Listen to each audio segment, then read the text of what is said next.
What's up, everybody? It's that time of the week. I've been watching,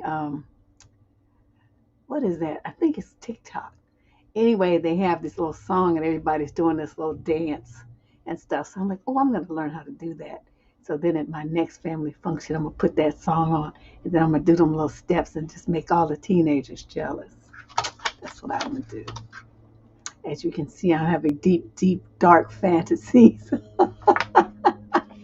What's everybody doing? Oh, what is this popping up on my screen? Oh, yes. You here on time for once? Look at you, Christian. Shit, we got to give Christian a banner for that. You know, what is going on? I'm trying to see where's my Shay. I guess she'll be here in a second. Anyway, today is What the Fuck Tuesday. For those of you who just wandered in, this is a weekly relationship advice live stream. It is not one of the shows where you call in with your question. We'll be doing that on the 11th of next month, so just hold on, and you'll be able to do that. What this show is, that people have already submitted their questions. If you would like to have your question considered for one of the upcoming shows, then look in the show description down below. You'll see a link that says submit your question. And then you just click it and then, type in your question. We don't guarantee that your letter will be chosen, but since we do 25, 26 questions every week these days, it's a very high likelihood that it will. Yes, I am in a good mood. You know why, Onyx? You know why, girlfriend?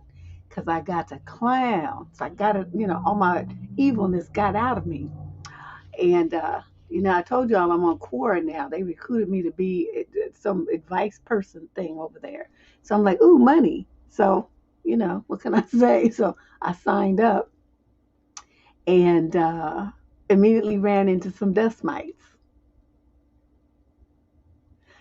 So I was able to, like clown them. And so I got that out. So I'm pretty mighty fine right about now. What's up, Shay? Shay, I be looking at, Shay is so nice to me because, she does makeup professionally. And her stuff always be like on pop and hit and all kind of stuff. And so not one time has she ever said to me, what are you doing? Why are you doing that? You look a hot mess. She has never said that to me, even though I can just imagine her over there going like this. Especially some of my early attempts to try to wear makeup. It was so funny because I don't know what the hell I was doing. I still don't, but at least I'm better at faking it. Let's put it that way. Yeah, that sweetie dude, Haunte. Yeah, I went back over there, and that clown had the nerve to respond. I'm not gonna tell y'all what I said. Yeah, he was just one. There's just I don't know. What's wrong with these dudes online? That's the part I don't get. Okay, see, this is wait a minute before I get into the story. I wanted to ask you guys. Okay, you guys do this online dating stuff, so you interact with these guys, a lot more than me. Okay, so say you have an online profile, right? Because I have my core profile that defines my experience. It's like an online resume, and it's so that people can, seek out my counsel for their problems, or because it gives you a voice of authority when you respond to them, right? They know I'm just not some knucklehead from down the block. Okay, so I assume that's why Quora asked me to participate, right? Okay, so then these guys write into the space, I mean, I have to have it open because that's how people approach you with their problems. So I, get these notes from this guy. So I'm like, okay, how can I help you? Oh, what's your profession? What do you do for work? Isn't it in my profile? Are you blind? What is the problem here? Do what's going on here? That you can't read? I mean, what? And so, and we can't block people. That's the other problem. Because once you're there, as a resource, you can't just randomly block people. They have to go through this whole process where they have to see what the person said to you and approve them to be banned from, it's just this whole big deal. So it's just easier just to just say, shut up, just say rude things and drive them away. What's up, Canadian brother? Thanks, Josie. I kind of like it too. Oh, thanks, Shay. Shay's like, let me not bust her little bubble. Yes, girl, I was dust busting. So anyway, now that I've told you guys all my fun events for the day, let's move on to our show. This one, okay, wait, okay, 25 questions plus last minute bonus questions. So that means there's 26. They only look at the pics. Is that what they're doing? That's what I kind of thought. Because, I mean, it says like, okay, my name, and then right underneath it, it says, dating and advice columnist. I mean, it's like you see them both at the same time. So I'm like, how did they not see that? I don't know, to ask me that question. So it's like, God, are you stupid or what? That's what I told one guy. It's like, are you stupid? It's like, it's right there. Why are you asking me that? And so he didn't write me back. Dead Dusty Dating Apocalypse. Oh, this awful. All right, let's get started with all this hell we about to raise up in here. Question number 1. This is a young lady in the 28 to 34 age group. She's from London. Deb, okay. My man is just nasty, she says. Oh, he's not circumcised and does not wash himself properly. Why is this letter first? And I cannot take it anymore. How do I get him to listen to me and clean himself? Okay, you know what? I'm going to withhold comment. I am 32 and he is 36, and we have been together for about 2 years. We moved in together about 4 months ago, right before the holidays. Shortly after that, we've gone off condoms, and this is when I realized that he does not wash himself under that skin. My cousin is fucking with me. As you can imagine, the smell is at times off-putting. It bothers me so much that I had a discussion with him about it, which was awful and embarrassing to him, but he promised he would be more thorough. Since then, nothing has changed. Now that we have eggplant less frequently, I don't think he washes himself there for days at a time. It's frankly gross. How can he be this old and this disgusting with his hygiene? How do I tell him again and get him to listen? It's really bad. I literally lost all interest in intimacy because of this issue. Girl, you better than me. Thank you, Trinity. Okay.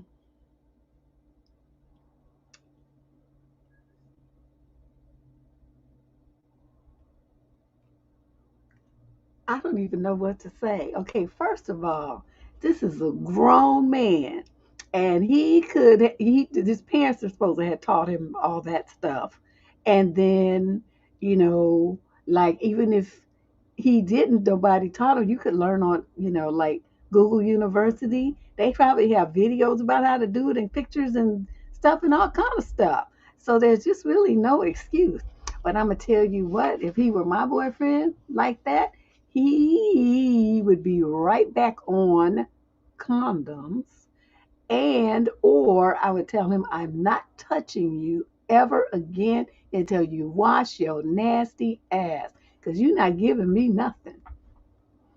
All that kind of this bacterias and stuff going, no, no, no, no, no, no, no. You end up with some kind of cervical rot.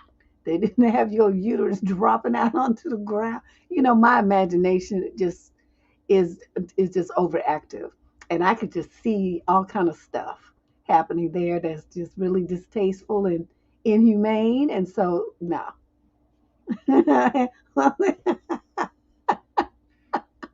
Yeah, no, this is so just, in London, England, girl, tell him to either wash it or move out. That's what you need to do.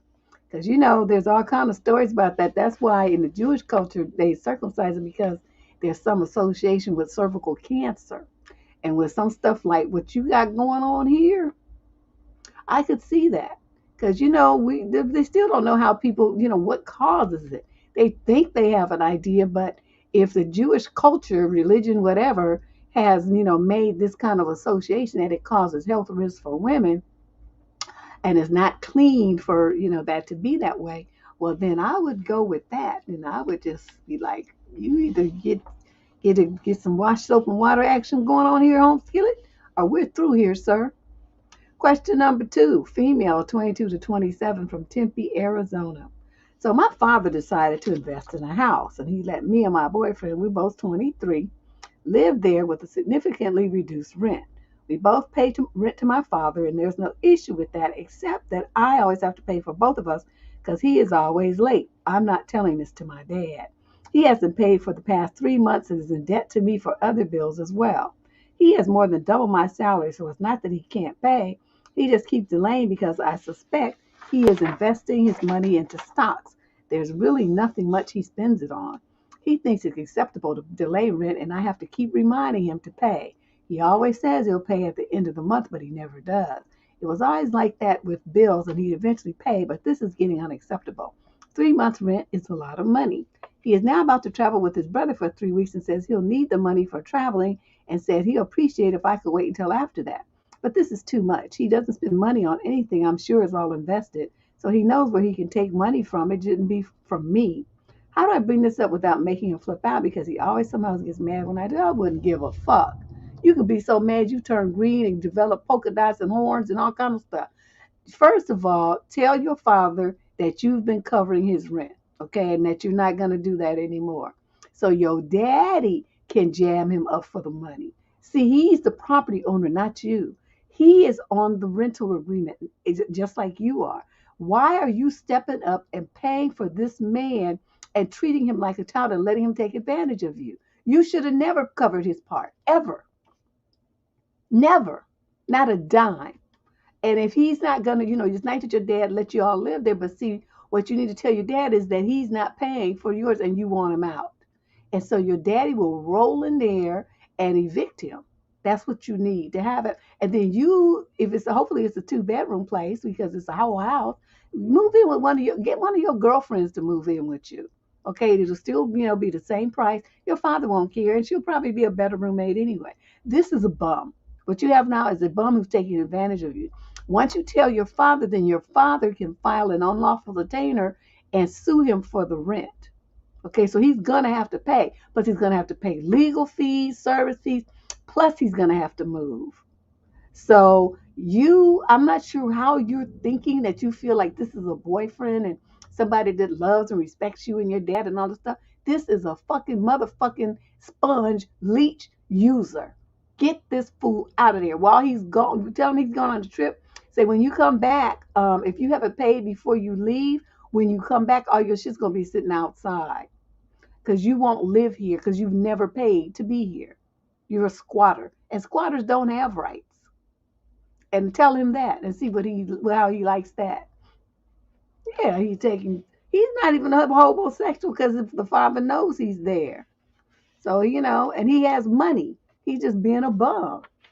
Homosexuals usually don't have any money to pay rent. This one got the money. He just don't want to give it to her because he want to keep it in his pocket. Most likely was planning this trip. But you know what? See, this is the thing about, I'm so evil. When he came back, okay, he's going to be gone for 3 weeks. So during that period of time, rent's going to be due. Whatever he had of value in the house, I would sell it. And so when he came back, he would be like, well, where's my such and such? Oh, I had to sell it to pay your part of the rent. And you still owe this much, and my dad's going to be trying to collect it from you. You had no right to sell my stuff. Oh, I had every right because you owe me whatever amount of money, and you left your property in my house. You haven't paid any rent. That means you don't really live here. Okay, so that's just how it is, son. That's what I would do. Yeah, he's a squatter.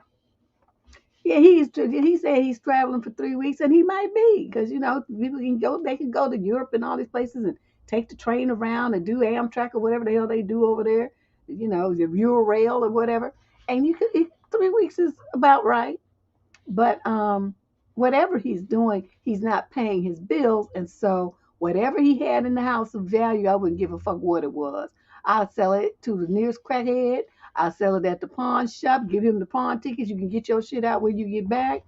Whatever it is, I would get all the money I could for his shit, and then when he came back, he'd just be like, "Oh well, you should have paid me my money." I told y'all what I did to my cousin. I don't play with my money like that. My cousin took this is one of my, let's see, She's one of my cousin's kids. So what does that make her? My second cousin? Okay, and she came to my house when I still lived in Oakland. And this heifer took a brand new short set that I had bought myself. And I was gonna wear it for the holiday. And she was the only one who had been there, so I knew it was her. So she was staying with another one of my cousins temporarily, right? So I rolled up in there. I said, "Where's so and so?" "Oh, she's not here right now." So I go up in the room, right, and I had me and my hefty bags. I'm telling you, I should do a commercial. And I started loading all her shit in the hefty bag and throwing it out the door down by my car.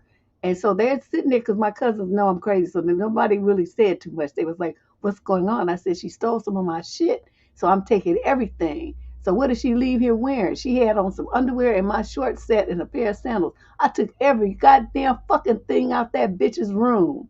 The only reason I didn't take the shit sheets off the bed because they didn't belong to her. They belonged to the cousin whose house she was staying at. I took everything, every bra, every panty, every sock, every ring, every bracelet, every single pair of shoes. I took every goddamn thing from that bitch's room and put it in my car.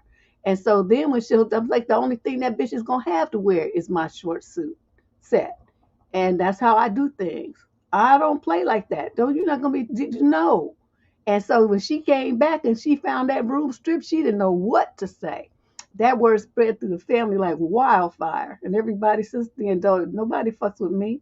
They come to my house or, and they sit on the couch and they don't touch shit. It's no, don't be wandering around my house. You ain't getting nothing out of here. Don't touch nothing. Yeah, I do. Ooh, honey, that was a family story for years. I took every goddamn thing that bitch, and you could hear a fucking echo in her room. Wasn't shit in there. I was like, yeah.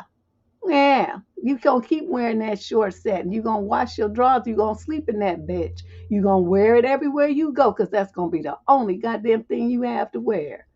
Now,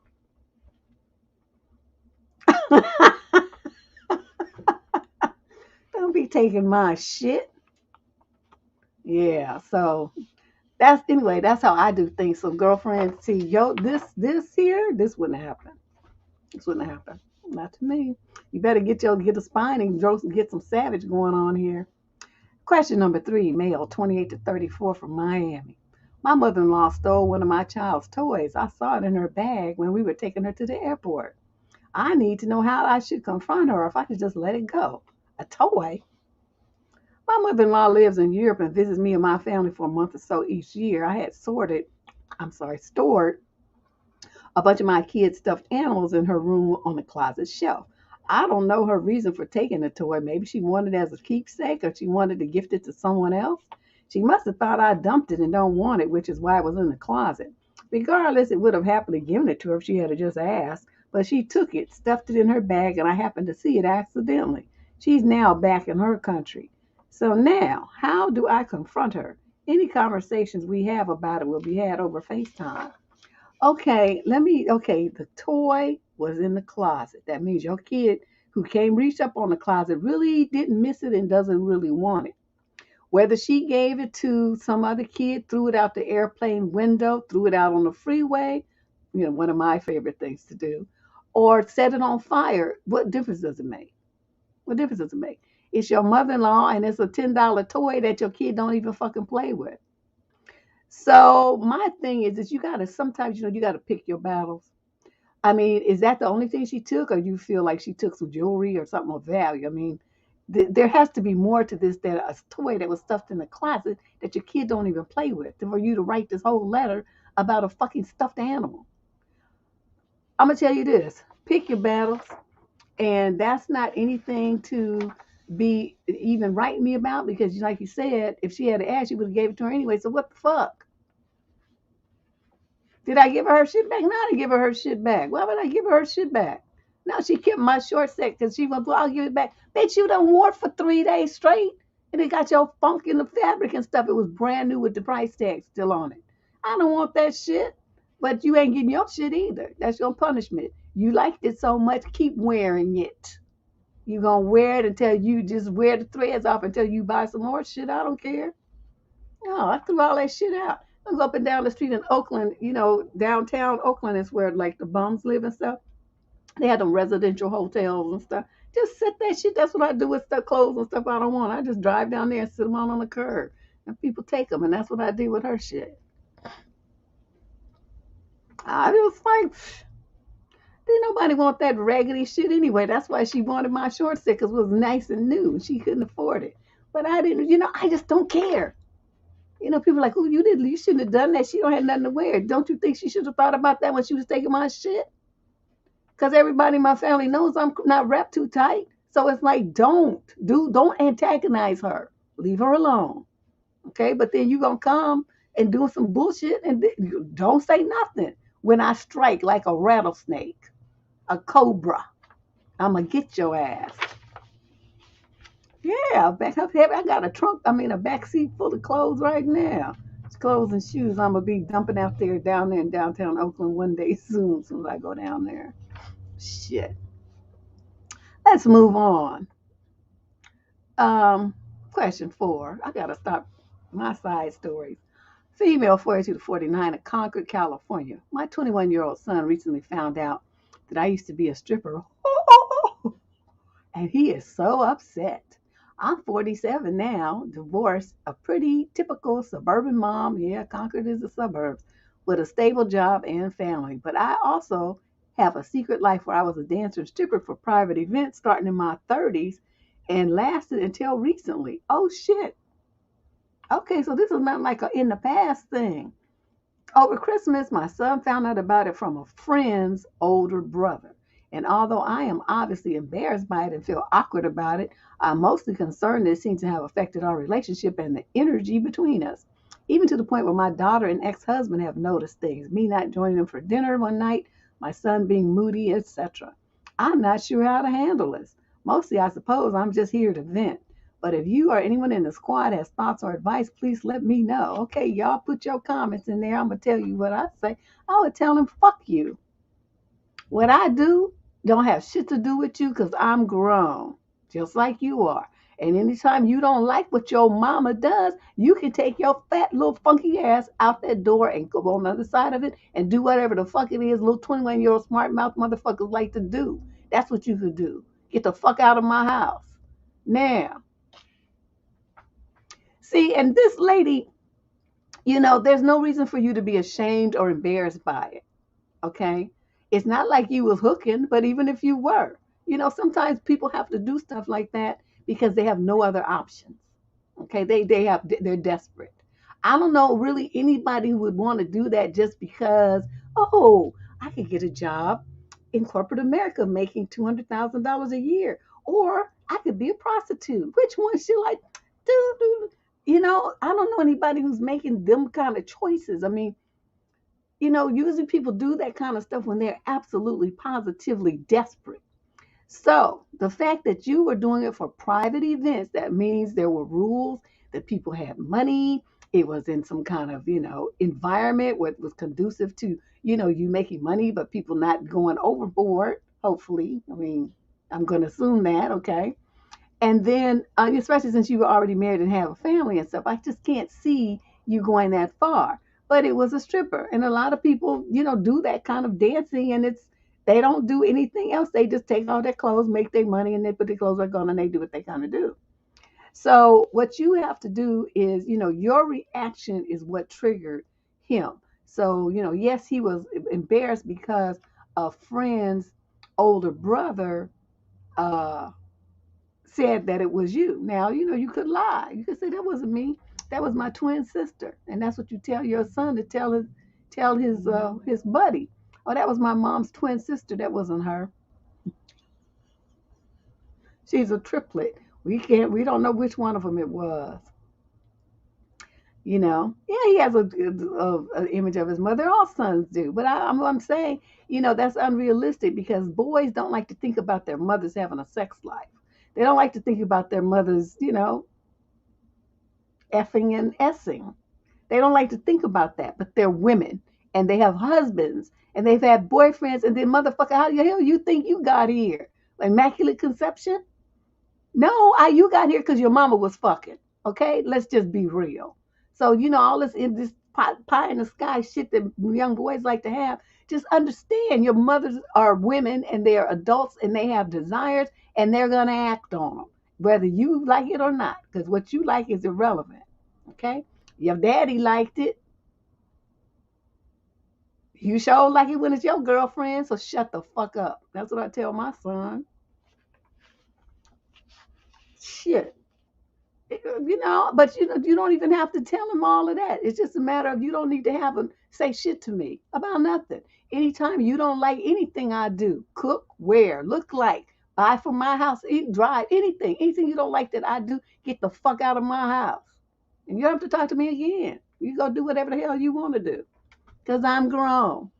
And if I had a son, that's just how I would talk to him. I'm like, you don't regulate shit on me. You tripping. So, I don't know you like by the fact that you felt all embarrassed. So he would have came to me saying, you used to be a stripper. I said, yeah, and up until last week I still was. What's the problem? All that shit that you bought that I got you, where you think that money came from, you little motherfucker? Fell from the sky? No, your mama's pulled off her clothes and showed her titties, and that's how I got it. You happy now? I'm just like, these boys, I don't know. Anyway, he wouldn't want me for his mother because he would be like, run screaming. If I did something like that, I would be fully open about it, honest about it, and not be ashamed of it at all. Because, everything that you did, you made a choice to do it, lady, own it. Okay, that's what grown women do. When you start trying to hide and be embarrassed about the choices that you made and all this kind of stuff, that's the kind of stuff that messes you up. It makes you have low self-esteem, guilt, and all kind of shit. That's why I never feel guilty about anything. Nothing. I never feel guilty. Because every single thing I do and say in this world, I did it on purpose. And if I did it and it fucked you up and it hurt you and stuff, I meant for your ass to be crying. I love it, as a matter of fact. That means that my goal has been achieved. I am successful once again at everything that I attempt. You know what I mean? So I don't never feel bad about anything that I do. And anybody who don't like it, to kiss my ass. That don't change nothing in my world. So that's what I'm suggesting to you, lady. Rethink your position and how you're approaching this and own it. Okay, hold your head up high. You did it, you wanted to do it, or you did it because you felt like you had to do it. Either one, there's no reason to be embarrassed and ashamed and feel guilty about it. And like I said, your son's 21, he's a grown ass man. He don't like it, tell him to get the fuck out. Question number 5, male. And I was going to really try hard not to cuss today. Well, there goes that dream. Male, 22 to 27 from Richardson, Texas. I need to know how to get my girlfriend to admit that she's cheating on me. I have no proof. Okay, wait a minute. I have no proof other than her body language when I ask certain questions. Like this morning, I asked her, you haven't had sex with anyone else, right? And she answered no, but her tone of voice was high pitched. Have you had sex with anyone else? No! The other day, I asked another question and she didn't look me in the eyes when she answered. I'm just really sensing that she's lying, but I have no proof. How do I go about getting to the truth? You are crazy. You're crazy. You know why she wouldn't look you in the eyes? Because she's scared. Okay, that's for one thing. She's thinking, why does he keep asking me this? What's wrong with him? And don't you know that the best liars in the world will look you right in the face and their expression doesn't change? They can even pass lie detector tests. So you all say, well, she won't look me in the eye. Well, that's because she's not like, a sociopath. A sociopath will look you dead in your face and lie right in your face with a smile. And you will never know. You will never know. So you try to use all these miscellaneous signs and symbols and shit to tell if somebody's lying. My thing is that you don't have no proof, then shut the fuck up. Because that means it's not happening nowhere but in your imagination. Retarded idiot. You're going to get that like, your girl, she going to leave you. She going to leave you. Because you are so insecure and so retarded that you don't have any sense and know enough when to shut the fuck up and just enjoy the relationship that you have. You're going to be, jamming her up and accusing her of stuff. And usually the ones doing all the accusing is the ones just cheating or thinking about it. So, yeah, I would be looking at you real hard right about now if I were her. Question number 6, female, 22 to 27 again, from Preston, Lancashire, England. Oh, that's a new place, Preston. My question is about tolerance, acceptance, and maybe even patience. I need ideas for how I can accept my partner for his flaws. How do I know if the issue is him or me? Oh, that's a lot of questions. I'm working on acceptance of my partner in therapy. The bottom line is that I either accept him as he is, thanks, Alexis, accept him as he is, or not. Obviously, the not being that we break up forever. I wonder how long you've been with this dude. Usually, y'all say that. Are there things I can ask him to budge on or not? But I have to accept his flaws as part of him. I struggle with it from having a very, very critical mother growing up who didn't accept me for things that made me be me. Most of the things I'm focusing on are lack of drive, lack of enthusiasm, lack of organization. I try to put it in perspective and tell myself, okay, well, he has these lackings, but he's also amazing. Like, he has amazing qualities like a great sense of humor. We love one another. He's caring, holds me up when I need emotional support, amongst a million more things. So why do I get obsessed with the flaws? Is it me or him? It's probably me. But have you ever gotten over this type of behavior, Deb? How did you do it? Let me tell you how this works. Okay, this is some real shit. Okay, say you have, I don't know, a list. You've compiled 10 things about this person that are good, and they comprise 50 to 60% of what you're looking for in a person, right? You guys know that video I have called the 70% man. This is a perfect example. Okay, so people are like, wow, he's got all these great qualities, and he's this and that, this and that. Okay, and it's true. I mean, he does have those things, and those things are wonderful. So he got 70%. Let's just use that since I already did that video. He's got 70%. 70% of him is wonderful. Okay, 70% of what is what you want. But that 30% drives you up the fucking wall. So in a grand scheme of things, so on a scale, right, so this, let me see, what junk do I have here? Energizer battery. Okay. So you got these two things, right? And this is 50% and this is 50%. But this weighs so much more. So this one just rises to the top. These, what looks to be a little bit lightweight problem, is actually getting on your nerves more than if these things did it. So people have to understand there's like a perspective, there's a scale on the stuff that gets on your nerves, and you have to figure out if what the weight is of the issues there. Are they so heavy that they drown out that other 70% or damn near, or are they just really light little bullshit things? you know so only you can know that, because what. Okay, so you're saying that he doesn't have any enthusiasm, but he's just like dead. So you trying to get him to be excited about something, and you never get any emotional response from this guy. That's going to be a very lonely, hard relationship.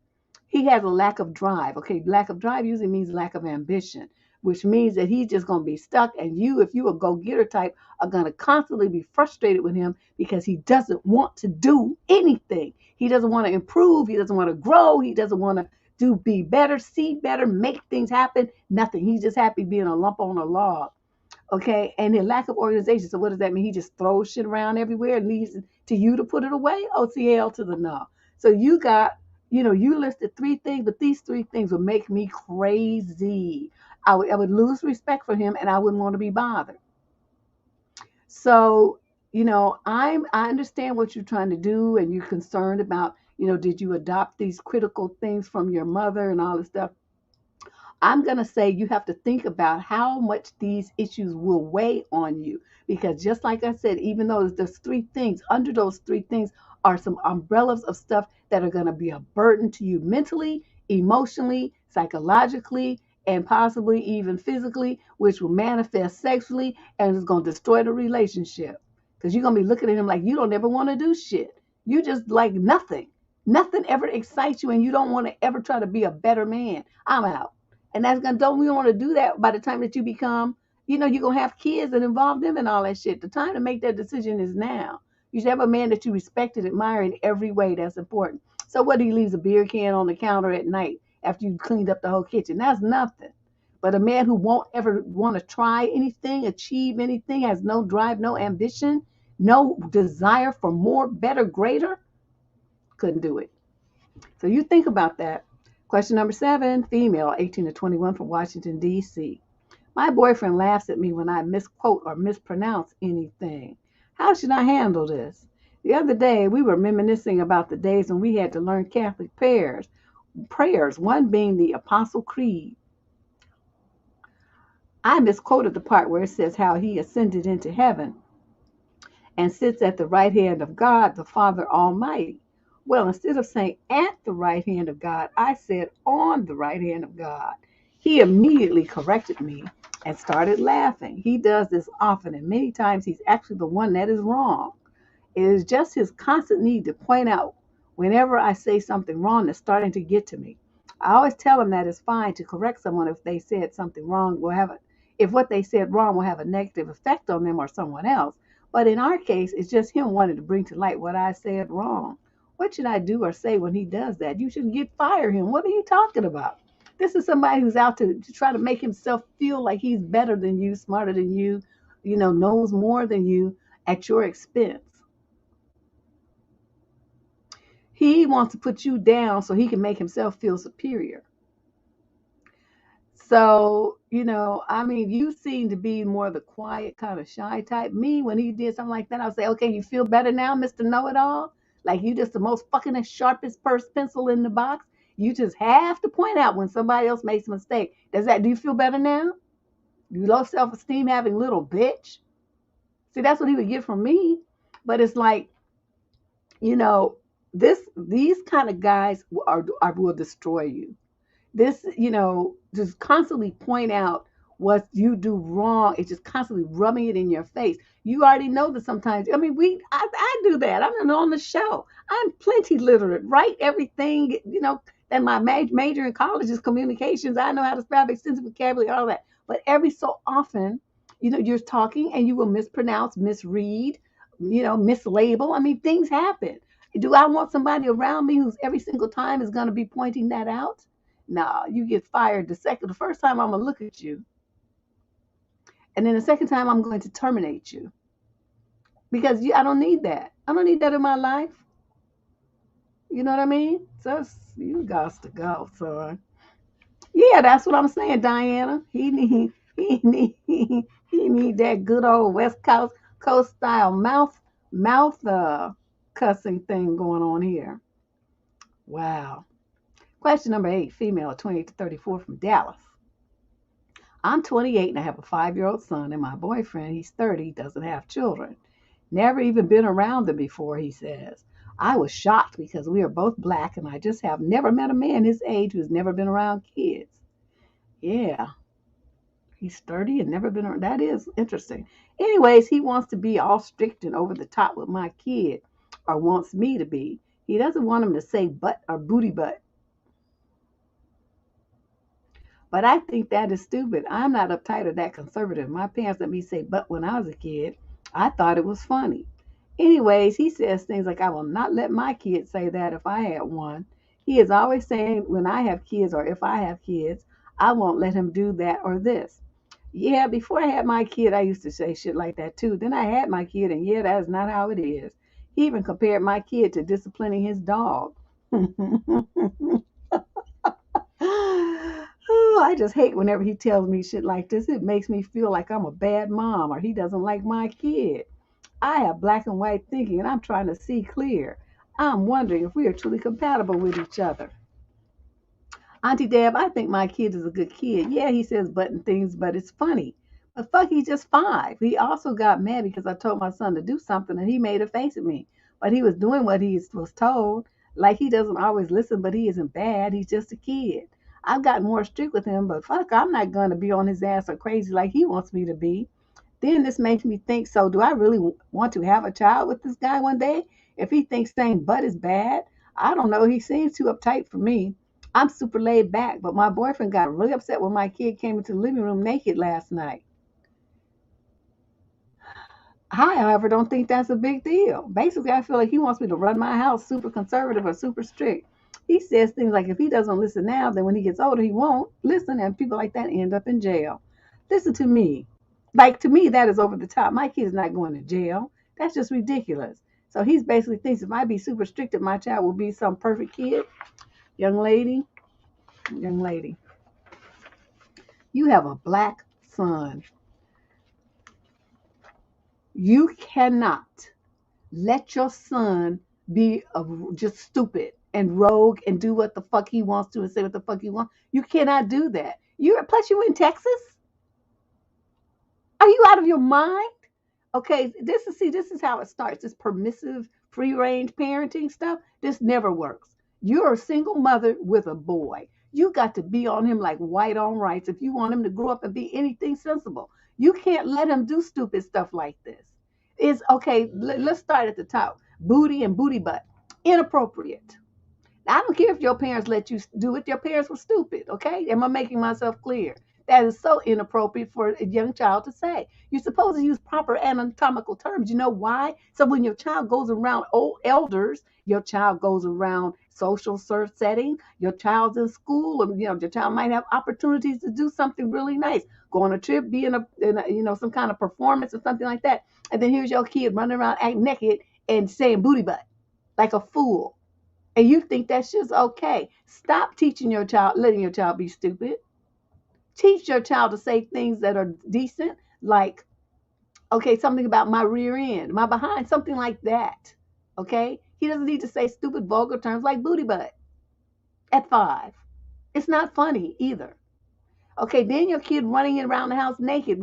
Okay, I know little kids do that. They take their diapers off and they run around, but you know what? You're supposed to teach them not to do that. Your child at 5 running through the house naked, you gonna stop him when he's 12 and got pubic hair and stuff? When does it stop? Okay, the things that you teach your child now are the habits and the behaviors and the attitudes that they take on into life later. You start teaching your child early, then you won't have those kind of problems with them. You can take them anywhere. They'll know how to act. They'll know how to, you take them to a restaurant. They know how to sit down and act like they have some sense. They don't run around the restaurant. They eat like they, with some table manners. They wipe their face. These are all things that you have to teach your child. You're not teaching your child those things. This is a black boy being raised in Texas. Get your shit together. Okay? That's all I'm going to tell you. He's right and you're wrong. Question number 9, male, 28 to 34 from Edmonton, Alberta, Canada. I'm 32 and I've been, my God. And then they wonder why their sons be all messed up and in prison or worse. 28 to 34 male, Edmonton, Alberta, Canada. I'm 32. I've been with my 25-year-old girlfriend for 6 months. Due to our work situation, we moved in with each other very fast 3 months ago. Wait a minute, 6 months, 3 months. Okay, so you only knew each other for 3 months. You already moved in? And honestly, it's been really hard on me. You think? She seems to be very depressed, sleeps 10 plus hours a day, eats poorly despite constantly stating that she wants to change. I tend to eat very healthy. She doesn't leave the house unless it's with me. She doesn't have a car, but still she doesn't go out for walks or Uber places. I have to run all the errands for both of us. If she wants fast food or milkshakes or ice cream or whatever, which is fine, she doesn't have to eat healthy if she doesn't want to, but it makes me have to go get it for her. She has no interest in getting a car. She does work, but she works from home and makes her own hours. I work 10 to 12-hour shifts, 40 to 50 hours a week in healthcare. Deb, I'm exhausted by the time I get home. I don't feel like I have enough energy to support her and comfort her, at least not all the time.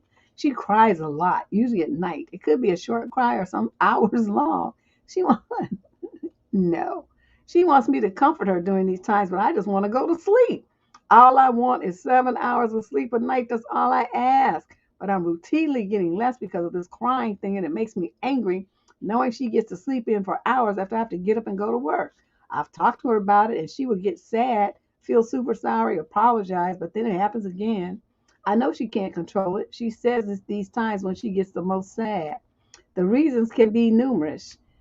She hurts, cramping, stomach pains, headaches, sore muscles from working out. She's worried about her pet that has health issues. She thinks I don't love her. She doesn't think she's good enough for me. She wants to know why I love her and still all the reasons I love her.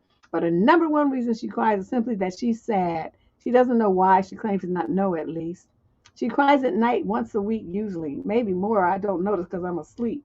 Some mornings when we're together, she has these moods. She's been several times where she just sits in silence over coffee because I don't know what to do. I confront her. I'm comfort her how I can, but it never seems to be good enough. She also likes to sit in silence and stare blankly. She says she values these moments of quiet, but it's so awkward. I don't know how she acts on mornings when I'm not there 5 days a week, but from text it assumes not too well. It's often things like, I'm sad, I feel like crying, I'm upset. Oh, I'd have something for her ass. It's really starting to get to me. I don't know how to act. I've been doing nothing but comforting. I get her whatever she needs. I try not to make her feel bad or guilty, but sometimes I just think she needs to suck it up. But I hate thinking that. I think she might be severely depressed, and I don't know how to bring it up to her. She has mentioned that she hates psychologists or therapists. I just feel like I'm at my wits' end. I don't have any more emotional energy to give. I feel like she drained it from me. I'm scared that if I leave her, she will do something like hurt herself. I'm friends with her family pre-relationship, so I don't really want to leave her in a bad position. Any insights on this? Call her family, tell them to come get her ass. Tell them that she cries all the time and she won't get help and you don't know what to do. And it's not your responsibility, it's not your wife, and you want her gone. That's what you tell them. And then they will come and they will help pack her stuff up and they will, either move her in with them or they will tell her that she's got to they'll help her get a place or whatever. But whatever it is, it's not going to be your problem. Now, what you can do, see, because you are that kind of dude that coddles and plays into this kind of stuff. See, Deb doesn't do that. I don't do that. And I've noticed that when people do this kind of stuff, they're fucking doing it for attention 99.9% of the time. So this is what I would do. She texts me, I'm sad, I would text her back, who gives a fuck, bitch? Scratch your ass and get glad. Okay, I don't know why I'm crying. You sound stupid. You're supposed to know why you're doing something at 28 years old. So you see, I don't know. I'm not good with people who have this kind of stuff going on and this kind of bid for attention. I don't do well with this kind of stuff because I'm like, if you broken, then go do something about it to fix it. Don't be trying to burden me with your problems and crying and waking me up. See, I would lose my mind. When I don't get enough sleep, I turn into an idiot. Same thing when I'm hungry. I turn like into a fool. And so it's like, this thing here, are you trying to comfort her and coddle her and do all this kind of stuff? I wouldn't be doing all that. She'd be crying and talking about I'm crying and this and that. I would give her the keys and say, go get in the car and go outside and cry in there. I'm trying to sleep. You fucking up my sleep, and I need to sleep so I can go to work. So go sit in the car outside in the cold and cry out there. But I don't want to hear that shit. No, I'm telling you. I'm telling you. I already know me. I told you all. I've been honest. I don't even like myself when I'm sick. Hell no, I'm not a nurse. Oh, is he a nurse? Oh, yeah. I think he works in health. He said he works in healthcare. So most likely I don't know if he's a doctor, if he's a nurse, some other kind of, paramedic. I mean, he's some medical thing where he's working 10 to 12 hours days doing this, all the stuff that's going on. So he's obviously frontline responder type person. And he needs his rest. And she don't care. She just want to cry and be like attention seeker. That's my suggestion anyway, dude. Either you're going to have to start being really mean to her so she'll want to leave, or you're going to have to call her family and tell them you can't take it anymore to come get her. Question number 10. But I'm really surprised how you didn't see any of this in the 3 months that you was dating. What was you looking at? You probably was pussy whooped it. You didn't know what you was seeing. Question number 10, female, 22 to 20. That's what I hear. I keep saying, I got to keep stopping. Because that's what I hear. My brothers used to say the same thing, that crazy girls have the best coochie. So that's probably what's going on here. He got some of that crazy new. He don't know what to do with himself. Question number 10, female, 22 to 27, Thousand Oaks, California. I'm 26. I haven't dated in the past for various reasons. Super busy with work and school. And being a person of color in a mostly white area for a long time. My mom telling me growing up that I was ugly and worthless and no one would ever love me. Ha ha. But now I'm trying. No one has ever liked me before, so I thought I was unattractive and that no one would ever want to date me. Also, for context, I've never kissed anyone or held anyone's hand, so I'm starting from the real basics at 26. Okay. But now I'm on the apps and friends are trying to set me up and people are actually interested in me. This was already further than I thought I would ever get. I've been on dates with 10 or so guys the past couple of months and then she made the face, the kind of face with the little diagonal line. I am just not into it. I don't know if it's because I am meeting a stranger, I'm not invested, or what the problem is. I only had one very negative experience. The rest of them were nice guys, easy to talk to, and interested in me. I really thought that I would immediately like the first guy who was into me and was nice, but I just don't. And she put that little face again. Do I need to go on more dates with a guy who I'm not really sure about to see if I'm interested? Or are you supposed to know right away? From talking to my friends, it seems like there was a spark right away, and then over time they built a relationship. I haven't had a spark with anyone yet, and I'm wondering if that means I need to keep trying with the same person or move on to the next. Also, I'm always nervous that a guy will try to kiss me at the end of the date because I get the ick. And also, I'm scared that it will be obvious that I've never kissed anyone and I'm 26, so they will think something is wrong with me. What should I do? Is my experience normal? Well, okay, the part about meeting dudes and not liking them, that's very normal. I've been on, how many dates have I been on? I know I've been telling y'all about some of them. I'm the one date queen. They just say something I don't like, and I'll be like, oh, I'm looking around, seeing who else is in there, looking at my watch. Ooh, look at the time. Gots to go. Gots to go. And, so that in itself, that part's not unusual. Being 26 and having never even kissed someone, that might be a little unusual. Very, not like a completely foreign concept, but it's, not quite the norm. But yeah, in order for something to jump off, let me just put it this way. In order for something to jump off where um, you want to touch the guy, you want to hug him and kiss him and hold his hand and goo and coo with him and look at him, there has to be some kind of spark. There has to be some kind of, physical attraction. And then upon that, a mental connection and then an emotional one. That tends to be the order that they tend to happen in. But if you know right off the bat, you're not attracted to someone physically, it's never going to happen. Men who have women like that, I mean, the women are with them because of, whatever the reason they're with them, usually something about some, meeting their needs financially or something like that, stability, something along those lines. But the women don't want to, there's nothing happening in them bedrooms. It's like a chill factor. And because she's not attracted to him, she don't want him to touch her. There's no interest there whatsoever. And, so you have to pay attention with that. Keith, I just saw what you said. She's from Mayberry. But, you have to be honest with yourself. And so if you're not feeling it, then you just tell the guy, I'm sorry, I don't, there's really not much of an attraction there. I'm not much interest or, I met somebody else. That's my favorite line. Oh, I met someone else that I really like. I want to investigate that. Even though maybe it's true, maybe it's not. Sometimes it has been true, but most of the time it never has been, and I don't care because I don't really owe them anything. But I just say that because it's a gracious way to exit stage left. But yeah, I don't, these kisses, these frogs, they be having warts and herpes and all kinds of stuff be going on. I'm cool. I don't need to be doing all that. So that's what I'm gonna say. When you meet a guy who you feel that kind of attraction to, I've been guys where you just touch him and it's like this electrical spark. Your arms touch and it's like you get like this jolt. It's something. Okay, then those are the ones you want to kiss. Those are the ones you want to be all up under, all hugged on, even on the street, and be like tongue down his throat, all kind of shit be going on. But if you don't have that kind of heat, then there's no point in it. Just move on to the next one. Question number 11, male, 22 to 27 from Mesa, Arizona. My girlfriend talks a lot. I mean, a lot in caps. And it makes me very tired. She just keeps talking about everything and nothing all the time, nonstop.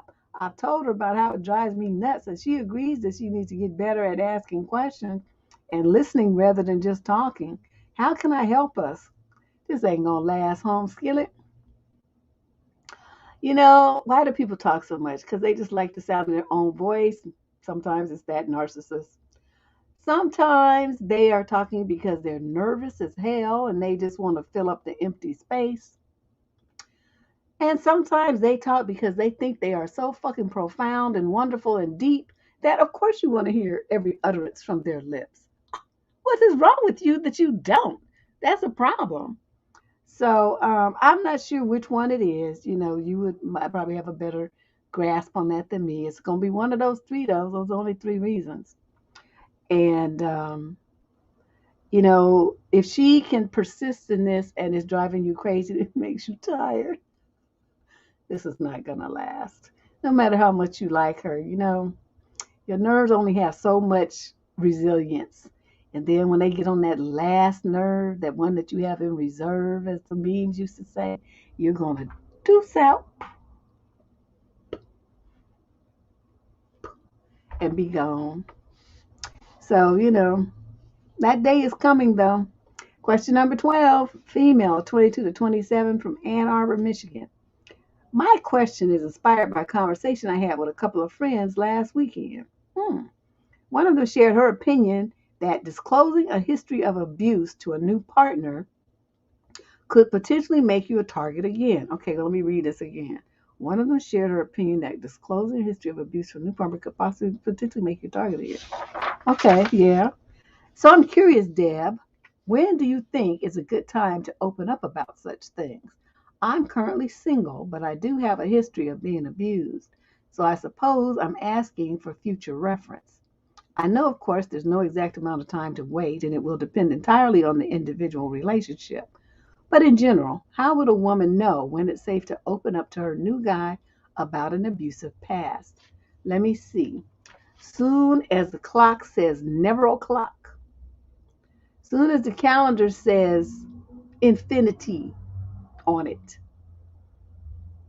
that's when. One of the things, if you want to tell somebody, you tell a shrink. You could tell me, I'm not going to tell nobody. But you tell somebody like that in, of mental health capacity, someone that you can unburden to that is sworn to secrecy, who has, professional boundaries in place, who's there to help you, who's not emotionally invested in it, and who won't, in the event that you decide that you don't want to be with him no more, doesn't throw it in your face to try to hurt you. That's what they do. Yeah, never o'clock, honey. Never o'clock. That's when you open your mouth and share something like that. That's not something that you should ever do. I could never recommend that. Yeah, you should never tell a man about anything. And your friend, the conversation that you had with your friends last weekend, where she said that it opened you up for abuse. She's exactly right. How many letters have we gotten into? Not even journaling unless you got a place like a safe or something, because they're gonna take it and read it. You can do that. Sometimes they have these online journals where you can password protect it. That might work. But like the physical one, like people like to write in because they're tactile and they want to touch it. Unless you have a secure place to put it, don't even do that, because people are nosy. It could be like a relative, it could be some little kid that you're babysitting. Anybody could find it and then be reading your stuff, your private thoughts, or about that experiences that you don't want people to know about. So yeah, but she's exactly right. I just remembered, it just came to mind a letter a couple of weeks ago where this girl was saying how, the guy, like she told him about an abuse that she endured, and then he wanted to act it out. Do you guys remember that letter? He wanted to act it out. The ones who say, well, yeah, you were 12 or 13, this and that, but you let that person do it to you. Well, why couldn't you let me do it? So, you women really need to pay attention to what I'm saying here. You do not tell a man, period, ever, about stuff that happened to you in your past. They can't fucking handle it. And somehow it's going to be either in their mind your fault, you could have prevented it, so it's your fault, or you liked it, or they're going to use it against you when you break up, threaten you with it, try to blackmail you with it, tell them they're going to tell other people, all kind of put it online, all kind of stuff happens. So keep your fucking mouth shut, in other words. If you want to tell somebody, like I said, you go tell a shrink. Go in a confessional at the church and tell the priest in a little box. But don't you tell nobody else. Don't you ever tell a man that you dating, married to, no, friend male, nothing. They don't need to know. No man needs to know that kind of stuff. Question number 13, male, 22 to 27, from Las Cruces, New Mexico. I broke up with my first girlfriend of 2 years today. We are both 22. The reason I broke up with her was because she's oversensitive and would create an argument over literally anything on a daily basis. It got to the point where I was extremely unhappy in our relationship, and despite my love for her, I decided I could no longer do this. I was going to break with her 2 weeks ago. However, I found out that she's pregnant and had to get a termination, so I stayed with her during those 2 weeks. Whilst she was pregnant, she was unbelievably rude to me the whole time, saying it was due to her hormones, which may be true. However, I had already had enough, and this was the cherry on top. Despite all of this, deep down, she is an amazing person and one of the most beautiful girls I have ever laid eyes on. If I look past her attitude issues, I see a beautiful and kind soul. Once the termination was done, though, I broke up with her. That messed up thing about it is that I still love her so much, I just need some space. I have been sobbing all day thinking about the fact that we have broken up. It hurts so bad, even though I'm the one doing it. Our last words to each other were, I love you. Deb, I broke up with her for a reason, but I still feel like shit. I'm also feeling extremely terrible about the fact that we barely spoke after the termination. What do you think I should do? Nothing. What you gonna do? I mean, just think about it. What is it that you think you could do? Why are you asking me? What you gonna do? Go over there and cry on her? I'm sorry we broke up, knowing you don't want to be with the bitch no more. So what would you do that for? See, you just feeling sad because you don't want to be the bad guy. But in reality, you are the bad guy. You got a girl pregnant and you broke up with her and you ditched her after the termination, which I guess was the only thing you could do. So I'm not blaming you for that. I'm saying this is why you feel bad. That's what I'm saying. Um, and then, for her telling you after you guys already broke up, well, it is what it is. Personally, I wouldn't have told you shit. I just would have went and got the termination and went on with my life. Or I would have done that and then sent you a postcard that said, I killed your baby just to fuck you up. Because that's how I like to do things. Yes, keep sobbing. His ass don't need to be sobbing. You ought to be happy you escaped 18 years of child support and having to deal with that woman for 18 years. Instead, you should be up doing a cabbage patch and the Running Man and the Nay Nay and all that stuff instead of being over there crying like a big ass baby. This ought to tell you something, though. You don't want to be going through this kind of stuff. Keep your dick in your pants. You'll be all right. Question number 14, female, 22 to 27, from Sheffield, England. Maybe I'm just a bitter person, but this thing is racking my brains. For some time now, I keep being disappointed in people I thought I knew well. My circle of mates My circle of mates involves male and females alike, and as long as we have stuff in common and get along well, I really don't care about age, gender, or whatever. But here's the problem. Some of the long and short-term male friends turn out to be, quote, sleeper agents, end quote. All fun and games till they detect relationship issues. Then messages start with superlatives of some sort and flirty messages.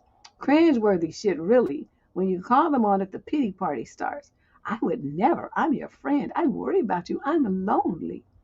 Mate, I'm sometimes bored and lonely and sad and whatnot, yet I still have enough common sense not to cross lines and disrespect people I consider friends. This is not just me, Deb. I had a couple of other close girlfriends tell me the exact same thing. One has to wonder, are we enough as friends, as people, or a thing from inventory/storage of potential partners? Missing the days when friendships were exactly that, friendships.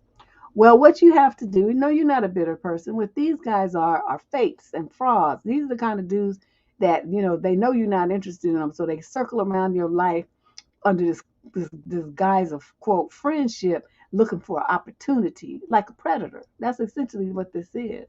So, if they're going to do that kind of stuff, they don't really have your best interest at heart, and they're really not a friend.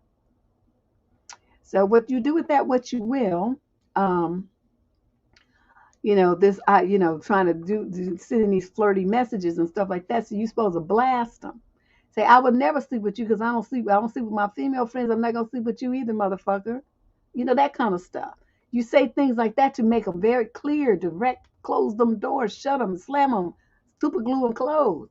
And then they'll understand. Well, yeah, I guess, I'm in the friend zone. And it's just a matter of like, you're in the friend zone and you're never getting out. Stuff like that. You say things like that. It's like I put you in the friend zone because I'm not the least bit attracted to you. So what the fuck are you talking about? Do you want, you just show your drawers and now we can't even be friends and stuff like that. And then they kind of backtrack and all of that. Don't fall for it. And just have female friends. But shit, these days, half the time, they want to sleep with you too. I don't know what's going on here. Question number 15, male, 35 to 41 from Portland, Oregon. My wife is 38 and constantly brags about our daughter's boyfriend who's 17.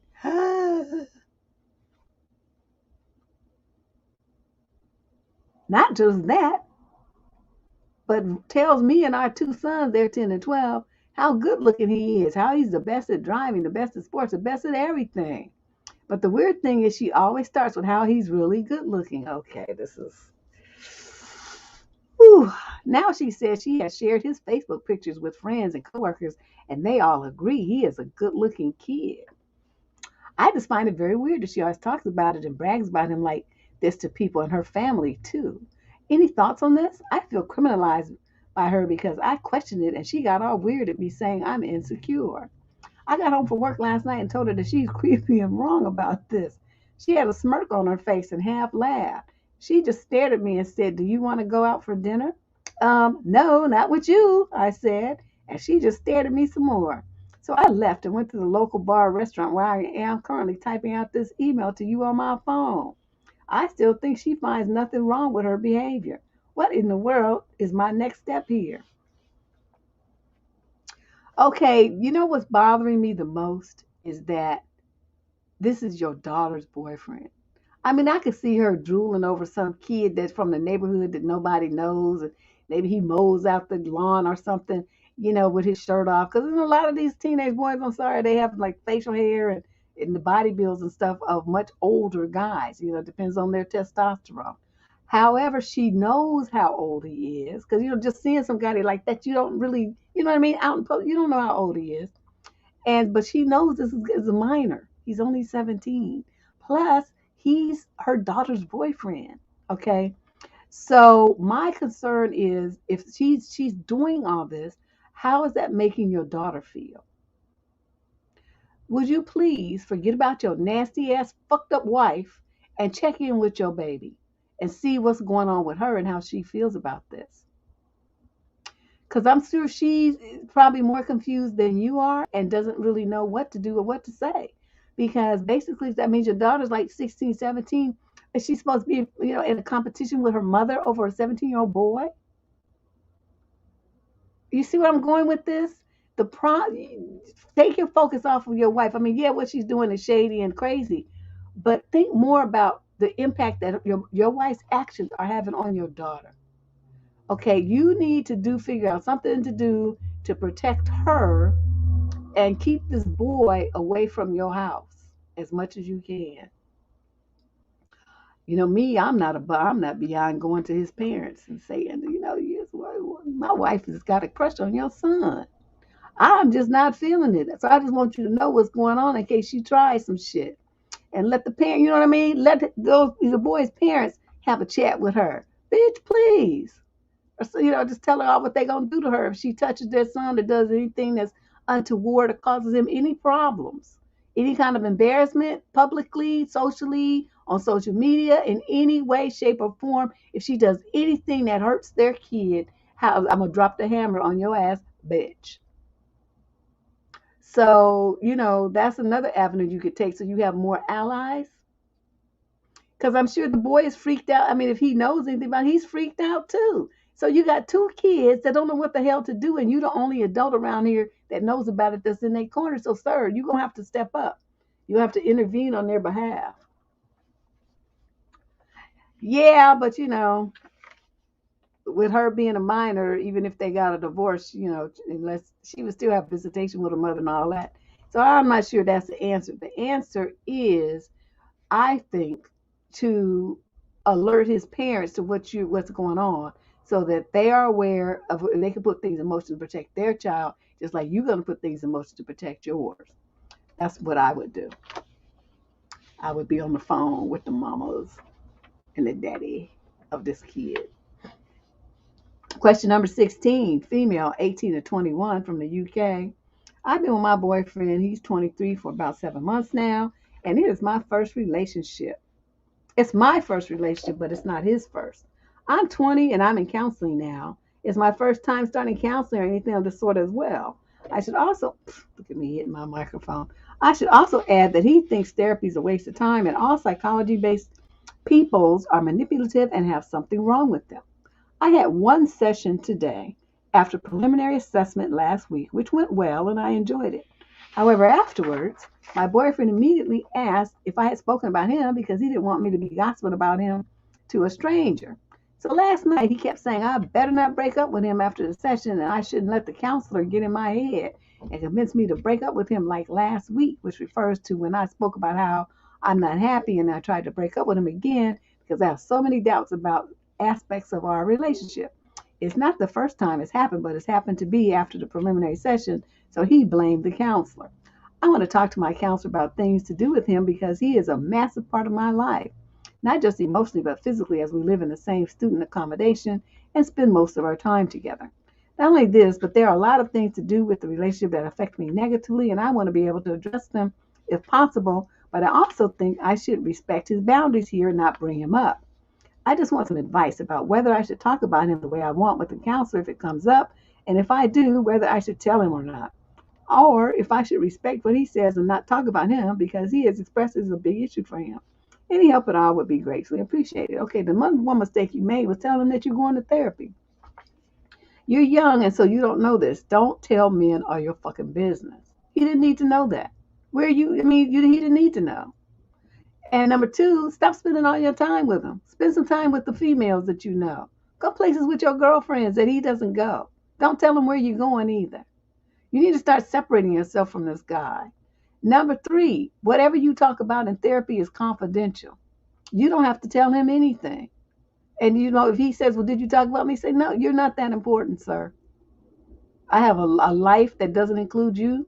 I have a lot, I have parents, I have family, I have a job, I have school, I have a lot of stuff that other than you to talk about. Now that's just a smoke screen, right? Because you want him to understand that he's not that important, so that's what you tell him. And you better not be talking about me. Like, I do what the fuck I want to do, and I will talk about anybody or anything that I please. You don't tell me what to do. But see, you probably won't say that because you seem like you're very intimidated by him. And, he has you under his thumb. But that's what he would have got from me. Motherfucker, fuck you. As a matter of fact, let me send my therapist an email about your trifling two-bit piece of shit ass right now. How about that? I just hate it when people try to tell me what to do. I don't know. That just drives me crazy. I don't like that. I don't want nobody telling me what to do. I can barely tell it when people are paying me. So, it's just, I don't want them to tell me what to do. I want them to give me a date when they want something to be done and then leave everything in between to me to make it happen. Don't micromanage me and don't be trying to stand on my shoulder and don't tell me what to do. I will get it done. Okay, that's what you hired me for. So leave me alone. The process does not involve you. You'll get it on the day that it's due or before. And it'll be wonderful. You'll be happy. Just leave me the fuck alone. And that's what he would get. So this is the first lesson for you to learn. Stop telling men everything about your business, your personal private life. And then number two, you need to shut him down and tell him that, you'll talk about whatever you want to, but you have a whole bunch of stuff in your life going on that does not involve him. So it's not like you're really lying. You're just throwing a smoke screen. That's the best way to handle guys like this. Question number 17, male 22 to 27 from Indianapolis, Indiana.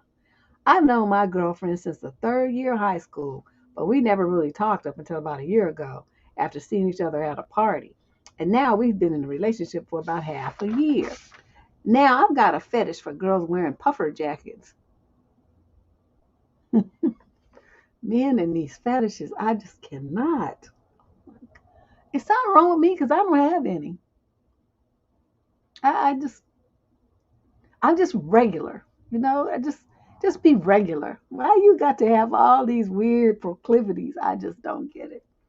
Okay, he got a fetish for girls wearing puffer jackets. Don't ask me why, but seeing a girl in a nice puffer jacket drives me crazy. I know my girlfriend wore various puffer jackets throughout high school. This has to be a joke. I just can't see this being real. Okay, but now she doesn't because it doesn't really suit her style anymore. Lately, I've been fantasizing about doing eggplanty things with her in her old jackets, but I'm not sure how to bring it up. I'm not sure she has the jackets anymore either, considering they were from a period where we weren't really in touch. Plus, they don't seem to be that much in style. I'm worried because the idea of asking her to wear something that she wore when she was essentially a child might be creepy, you think? And she might just think it's a weird thing in general that I'm turned on by that kind of thing. Any advice on what would be the best way to tell her about my fantasy? Hmm, hmm. You know, my thing is this. Sometimes what people have to understand, what people need to do is understand that there's a difference between fantasy and reality. And sometimes some things are just better kept a fantasy. They're better kept a fantasy because you bringing that up and you thinking it's gonna be all funny and stuff. I don't know if I would share that with her. I mean, you know her better than me, but I'm just thinking, like girls are used to things like, like I don't know, fishnet thigh-high stockings or garters or stuff that's more common and sane. But you start talking about puffer jack. I'm sorry, dude. I'm trying to understand. I'm trying to take you seriously, but I just keep imagining that because my daughter used to have some of those jackets, and I hated them, but it was a sale at the time, and she wanted one, so I got a couple. I don't know, one or two of them things, and she just looked. And my daughter's skinny and tall, and those things made her look like I don't know, like somebody just took a thing and just went and blew her up. I just hated that jacket. So I'm really struggling to try to see what it is that you find so interesting and sexy about Puffer Jackson. I'm just can't get my mind around it. Yeah, that's what I was thinking too, Camille. Like, the only way that he could do it would might be you gonna have to look online. You could probably find at some of those recycled clothing stores, the ones they have online and get one, order it, and then order some, I don't know, some shoes that match it and some, the stockings, guard, whatever. You're gonna have to kind of mix it together and then tell her to put, see if she want to put that on and model around and in the little coat or something. Well, then you might be able to get your fix, but you're gonna have to like soften the blow some kind of way. How you gonna do it? I don't know. Good luck with that. Question number 18, female 18 to 21 from Columbus, Ohio. Whenever my boyfriend gets blackout drunk, wait, whenever? Like this is a frequent occurrence? Oh my God. See, this is why this show is called What the Fuck. Because, you're sitting there and you're like, okay, whenever. Not the one time, whenever. Like this happens all the time. Okay. Whenever he gets black-eyed drunk, he calls me by other girls' names. He is 20, I'm 21, and we have been dating for a year. I need advice on what to say to him about what he says to me when he's blackout drunk, and maybe to control his alcohol intake. You think? He's only 20 years old and he gets blackout drunk all the time? This has happened many times in our relationship, and it's always girls that he slept with before or has some sort of history with. When I've told him how much this affects me and my trust for him, he says he can't do anything about it because he can't remember it happening. This has started making me insecure when he goes to clubs with his friends. I know he would never cheat sober, but it makes me wonder what else he's done behind when blackout drunk and quote can't remember that night. I don't know how else to get across to him how much it hurts me, especially because our relationship is mostly great. Any advice on how to go about this, please? Yes, you break out up with him. He's a 20-year-old alcoholic. He's an alcoholic. And, alcohol destroys brain cells. It does all kind of other damage too, as they keep finding out. So, kidneys getting destroyed, heart getting destroyed, his liver. I mean, he's killing himself with booze at only 20, to the point where his body is so like alcohol poisoning, where you just pass out. His body can't process all the liquor he's putting in. So he's blacking out. Um, this is not a good situation for you. I don't understand why you focus on the fact that he talks about other girls' names versus the fact that you have a 20-year-old boyfriend who gets blackout drunk all the time. You're thinking about the wrong thing, chick. Get rid of this alcoholic fool. Let him call whatever names he wants to call while over there somewhere. Okay, there's nothing for you here. What are you thinking? You're going to have a future with this dude? You're going to marry him and have kids with him? Well, he gets blackout drunk? Yeah, no. Wise up, dump him, get back out in the dating world and find someone who has a future, who's doing something intelligent with his life and time. This kid is on a fast track to nowhere. Question number 19, male, 22 to 27, from Las Vegas, Nevada. Thank you, Candace, for choosing my letter. I know you probably think this is silly, but I'm not very experienced with dating and girls, and I don't have anyone to ask. I need some help. So I finally got the nerve up to ask my crush out to lunch. She said it would be cool, but I'm not sure if she thinks I mean it just as friends or like a date, which is how I meant it. How should I let her know this is a date, not a friendly hangout? Oh, okay. You call her up. You don't text. You call her like a man and just say her name is, I don't know, Sarah. Say, Sarah, hey, this is Joe. I picked out a nice place to take you out to lunch. How about, do you want to meet there or do you want me to swing by and pick you up? Oh, she's going to say this and that about, whatever she says. Say, okay, well, I just wanted to be very clear in case, it was a question in your mind. I'm not asking you out as a buddy. I'm not asking you out as a friend. This is a date because I'm interested in you, man to woman. Do you have a problem with that? She's going to either say yes or no. And there's your answer. I don't know why y'all be trying to make this so hard. I mean, I know you said you're young, you don't have much experience with dating and girls. I don't have no experience with dating and girls either. But I just know, you got to be direct with people. You could have said that when you asked her out to lunch, that I'm going to ask you out on a date. I'd like to take you to lunch. That's all you had to say. And just make it very clear what your intention was. She would know what it was before she said yes, and you would know what it was because you would have clearly communicated that to her. That's what men need to do. Let women know where you're coming from. What dudes be like, oh, yes, we're gonna go out to lunch and we're gonna, go Dutch. No, motherfucker, you go by your damn self. How about you do that? You know what I mean? That's the kind of stuff. Yeah, that's what I'm saying. Bonquisha. You know what? Somebody put Keith in the corner. Put him in the corner. He need to be on a time out because he has lost his mind.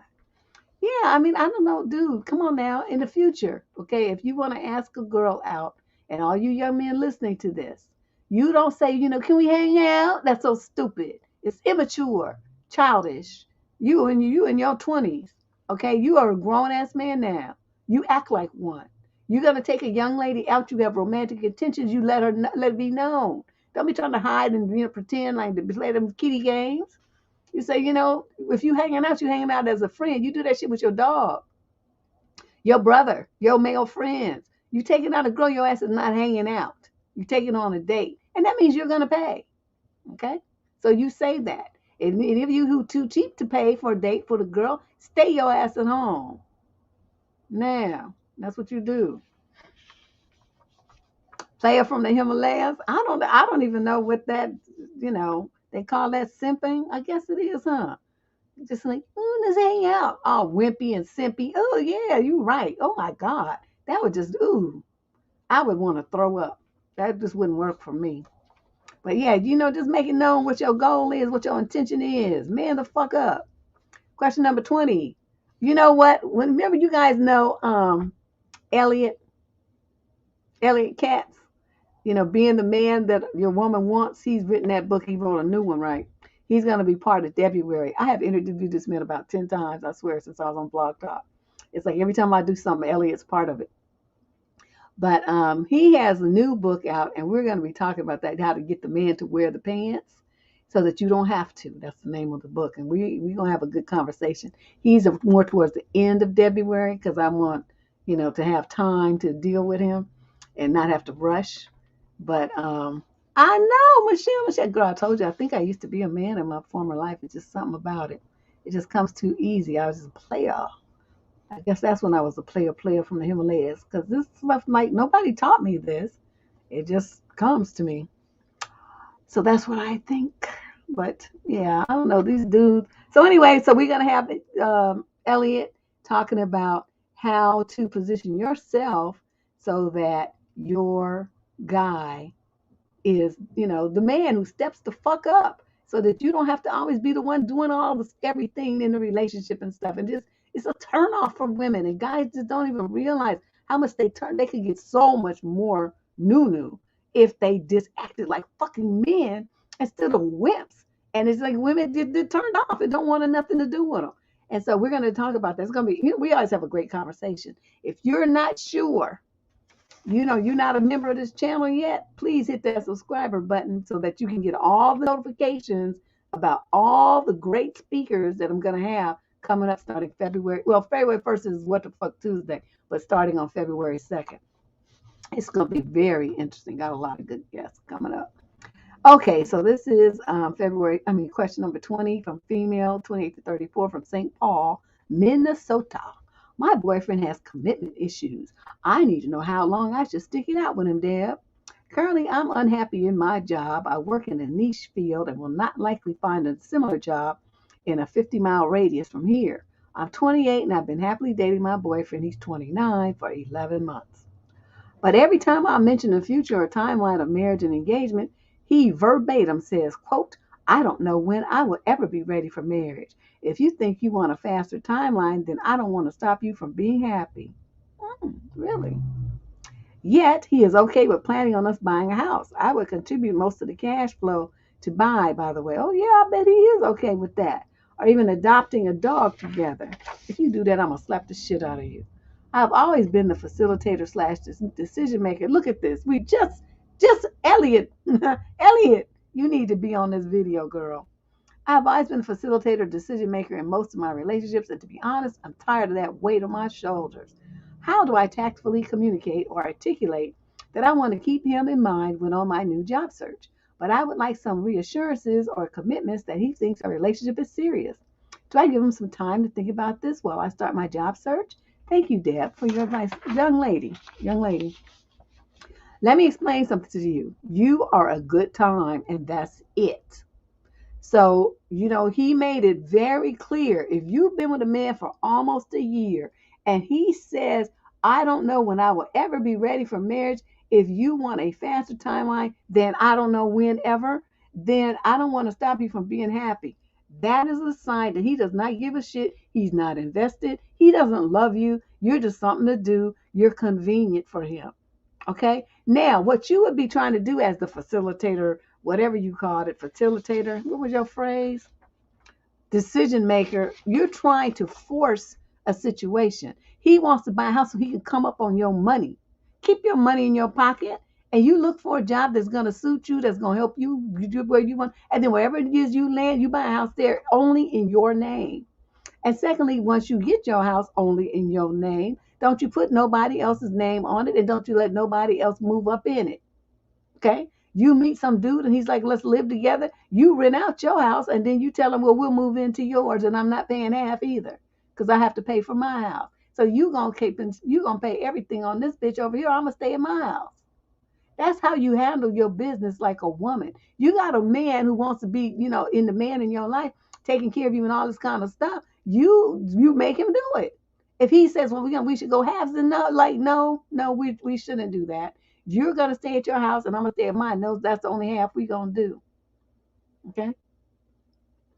These dudes, I'm telling you, these dudes are so thinking they so slick. But this dude, he straight told you to your face that he doesn't want you. You need to pay attention and stop living this fantasy dream you have in your head. Oh, well, we're going to buy a house, we're going to buy a dog, and we're going to do that. Don't mean shit. All you doing is helping them come up on your money. Stop this. Wake up. My God. He don't want you, girl. He done straight told you. And you just, I don't know what you be hearing. These girls be hearing something different than what the men say. Question 21, male, 35 to 41. Location withheld. That it says USA. I don't know what to do. My fiance is 28 and she cut off all intimate activity with me. I'm 40. In July of last year, claiming that the Texas abortion law scares her and has made her have no interest in intimacy. I support her. Okay, so does that mean you're in Texas? I support her and we're pro-choice, but we went from having eggplant almost daily to nothing. I've tried to engage her with intimate activity, but she wants nothing to do with it. The most she is down for is cuddling in bed or while watching a movie, but nothing physical. I'm getting frustrated because while I do not believe in relationships run on eggplant, I like it. It's great. And she says I'm good at it, but still won't give me none. She keeps telling me it's because of the current political quagmire and her terror of getting pregnant. She's scared of it, and that's okay. We don't want kids. And we have safe eggplant, but now it's nothing. Anytime I touch her, she says, ow, or you're too hot, or it's bad timing to the point where I have to avoid touching her even when we go to sleep. It's driving me nuts. Your fiance, huh? Well, you better call this shit off. And now my feelings for her are changing. I don't feel desired. I don't even feel wanted. And I don't know what to do. I seriously need some advice. Oh, and just to be clear, we do not live in Texas. Okay, I was wondering that since she's talking about the Texas laws. I'm glad you cleared that up. I'm going to say this. She might, that might be a concern because she's young. She's only 28. And, she's in her prime childbearing years. And across the country, this is becoming an issue. As a young woman, if I was a young woman in that age, I wouldn't be wanting to mess with nobody either. And I'm telling you, because of the fear of, am I going to be stuck with some baby or am I going to have to be going through a termination by myself? So either way, it's not beneficial. You just want to bust one. I mean, there's toys for that. So, it's not really to a woman's advantage to be all involved with men with this current climate like this. It's too risky.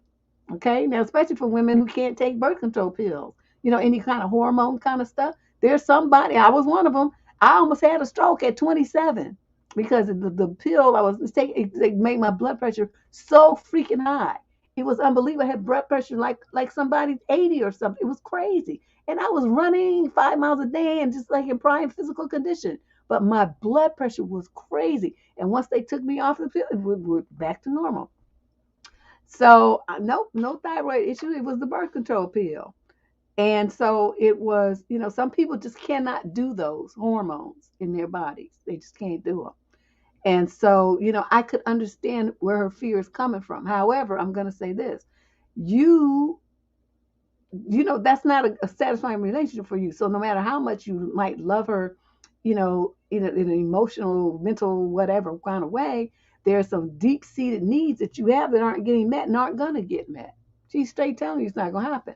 So the best thing you could do is break off the engagement and move on to someone else. That's what you should do. Okay, you don't want kids, then get you with a woman who's, got her stuff all tied up and stuff. And then you won't have that worry. And likewise, what you could do too, since you say we don't want kids, why don't you, if you don't want to break up with this woman, why don't you take your ass down there and get a vasectomy? You know what? That could alleviate all of her concerns. And then you would go back to getting what it is that you want, since you say right here, we don't want kids. So offer to do that and see what happens. Because if that's really her concerns, which, like I said, if I were a young woman, I would definitely be worried about that too. Especially if I lived in Texas, I would leave that state altogether. That would be.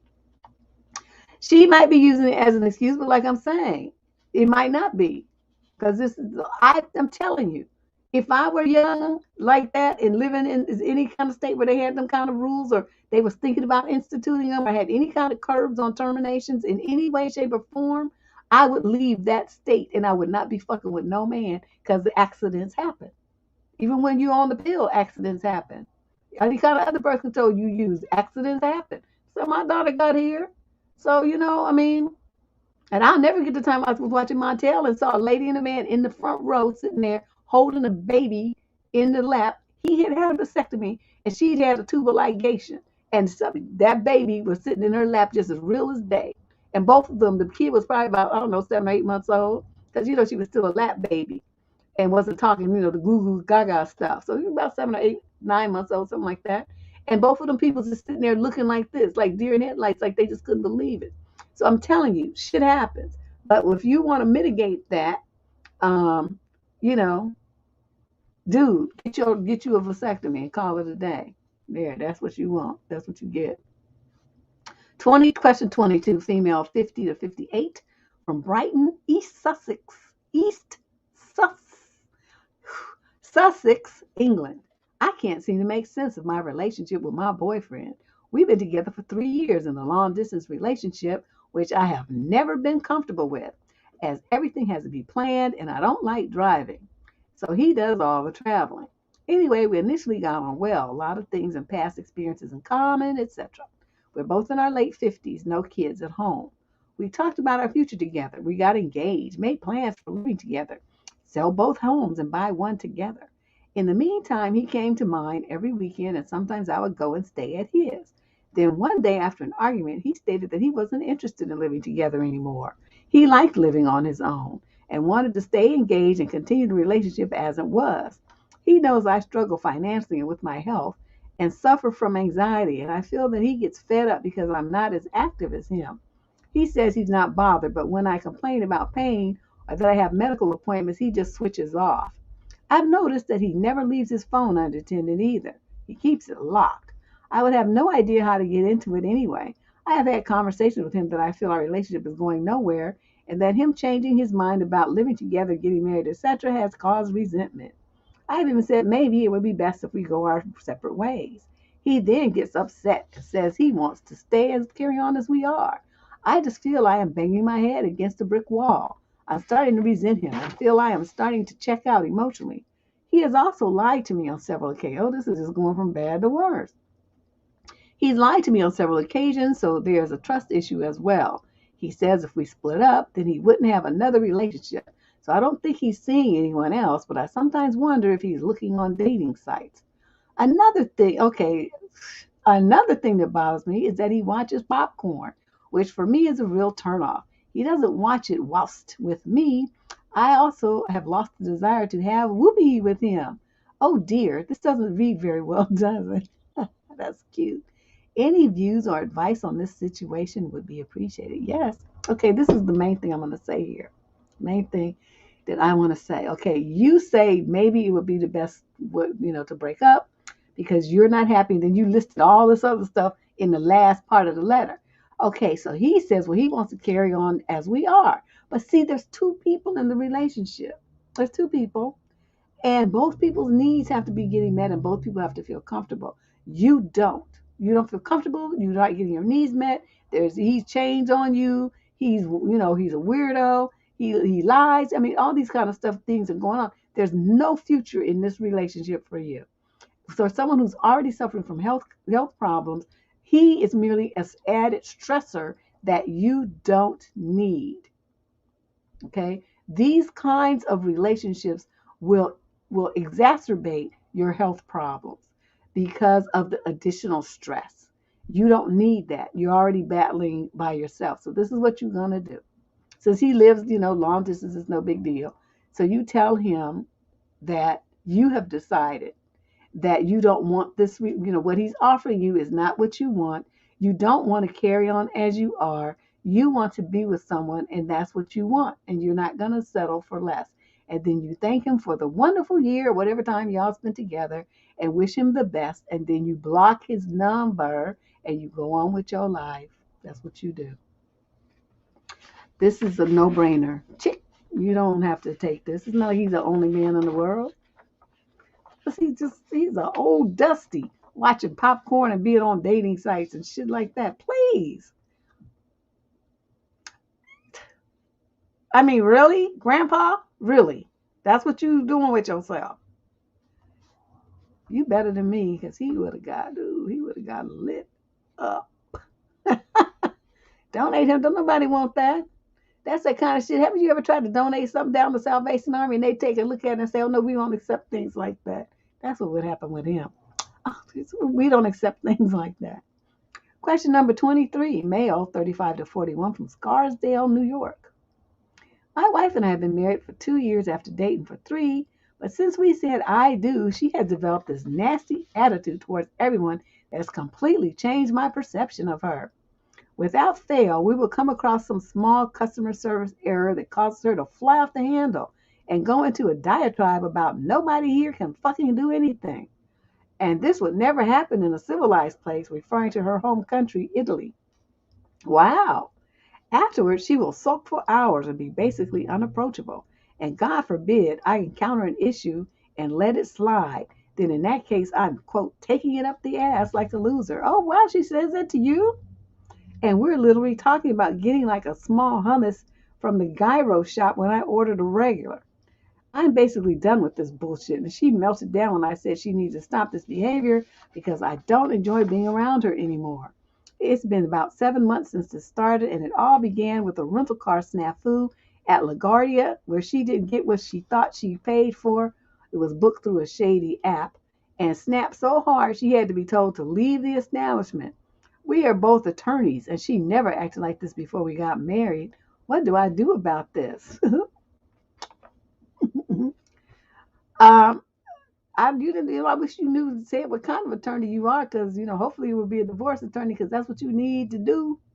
Dude, this is the kind of woman who's going to get sued, and is going to be on the news, and her face all plastered over, and labeled a Karen, and then it's going to be like, oh, just this is not good. Especially if you work at one of them, big and fancy New York law firms, you cannot be affiliated, associated with, or even in the neighborhood of somebody who's going to be acting like this in public. You better think about your career, okay? You better think real hard. Yeah, you only in the 35 to 41 age group, so you got many years to still work before you retire.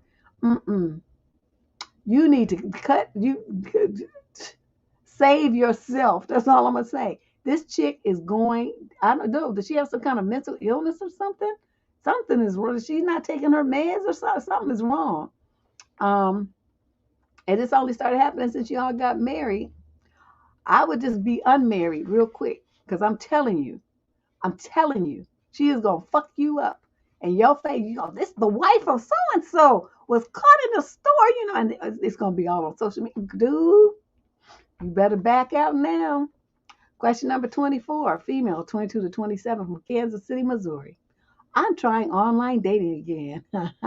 You dumb. After a gap of a few years, I receive a lot of messages, but the pattern is almost always this. Number 1, the guy makes some kind of introduction. Number 2, I reply and pick a shared interest to ask a question about. Number 3, the guy answers my question, but asks nothing back. Number 4, I try and continue once or twice more, but get fed up with the conversation consisting solely of me doing the asking. Is it now the normal thing to just talk about yourself and ask nothing about the person you got in touch with? I have a variety of hobbies and interests, etc. on my profile, so I don't understand why they contact me if they're not interested in knowing anything about me as a person, because they just want to fuck. I mean, is this really a question? You don't understand that? They looked at the picture. They go down the thing and they look at all the pictures. And they be like, oh, she's cute. Click. Hi, my name is Marky Poo. What's your name? Okay, it's right there on the profile. I mean, what? And then it's like, oh, so then, you respond. And, because what they're looking for you to do is to say something like, yeah, you're so hot. Let's get together. That's what they think they want to hear. But then you don't. You just talk to them like a normal person. And they're like, oh, she's one of those people who's really looking for a relationship. I don't really want that. I just want something fun for the night. And so they don't respond to you. That's the part that you don't get. If you respond to him and then he doesn't respond back, you don't reach out again. You just block him and you go on with your life. Even I know that, and I don't do dating apps.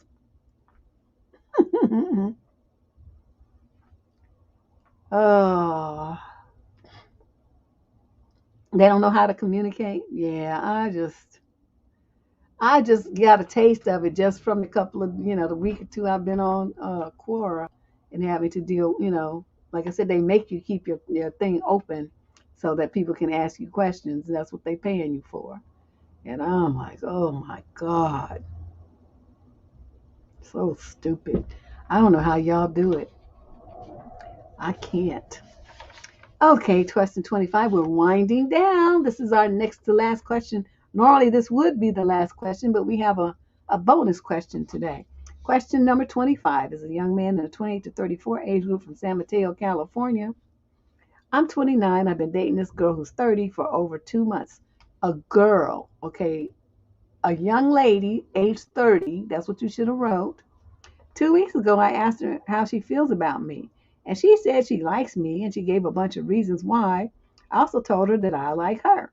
So last week, as we were walking towards a nearby BART station after dinner in San Francisco, I asked her if she would consider moving into something more serious. She then said, I need time to think about it. I am not sure what she means, and I'm kind of worried that I might have asked her too soon. We started dating because we both want someone to marry and raise children. Thank you in advance for any insight you can provide. Dude. What is the fucking rush? Okay, 2 months. Okay, so then you asked her 2 weeks ago how she feels about you, and she said she likes you. Okay, so yeah, that's why she would keep going out with you. So that's kind of a dub.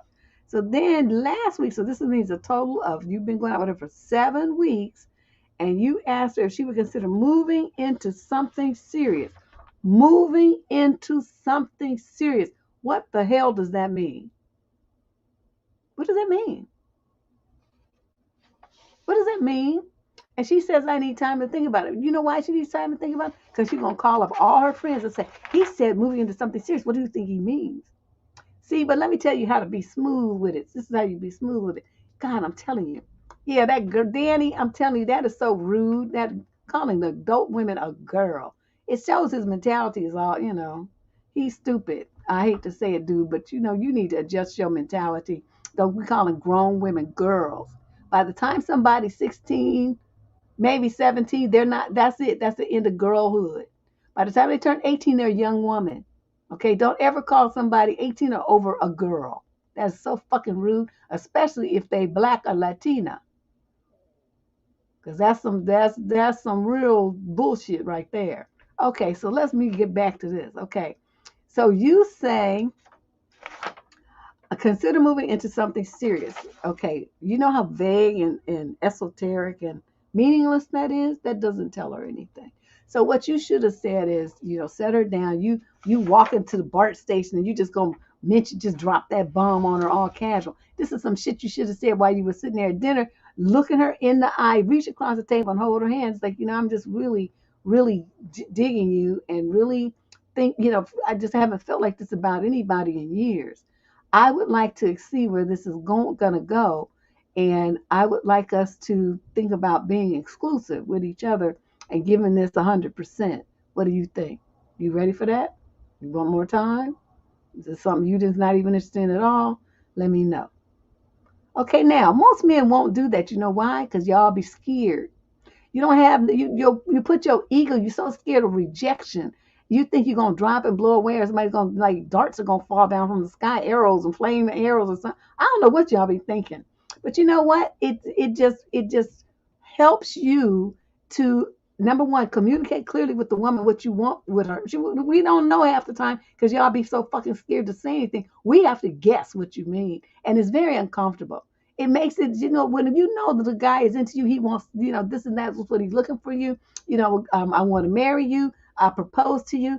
I want you to be the mother of my kids. I want to just date only you. I want to see where this is going. I mean, you see what I mean? I statements. I statements. I am making this position clear to you that this is where I am and this is what I would like to see happen between the two of us. That takes courage, and most men don't have any. which is very unfortunate. But yeah, it's a very important talk to have, but he should not have it while walking down the street going to Bart. Okay, that's just like you just throwing it out all offhand, catching her off guard and stuff. That's why you preface it. You hold her hands. You look her in the eye. You smile at her and say, "You're so gorgeous. You're this. You whatever." I mean, whatever. She could have just been talking about something that's fantabulous, and you're impressed with her intellect. I mean, whatever the situation, you're positive feelings about it. You express those positive feelings. You're holding her hand. You're making that physical connection. She's gonna be looking at you because you're making that contact. That's how you get attention, a person's attention. With little kids, you do that. If they're acting up, you grab their hands and you get on their level and you look them in the eye, and then you talk to them.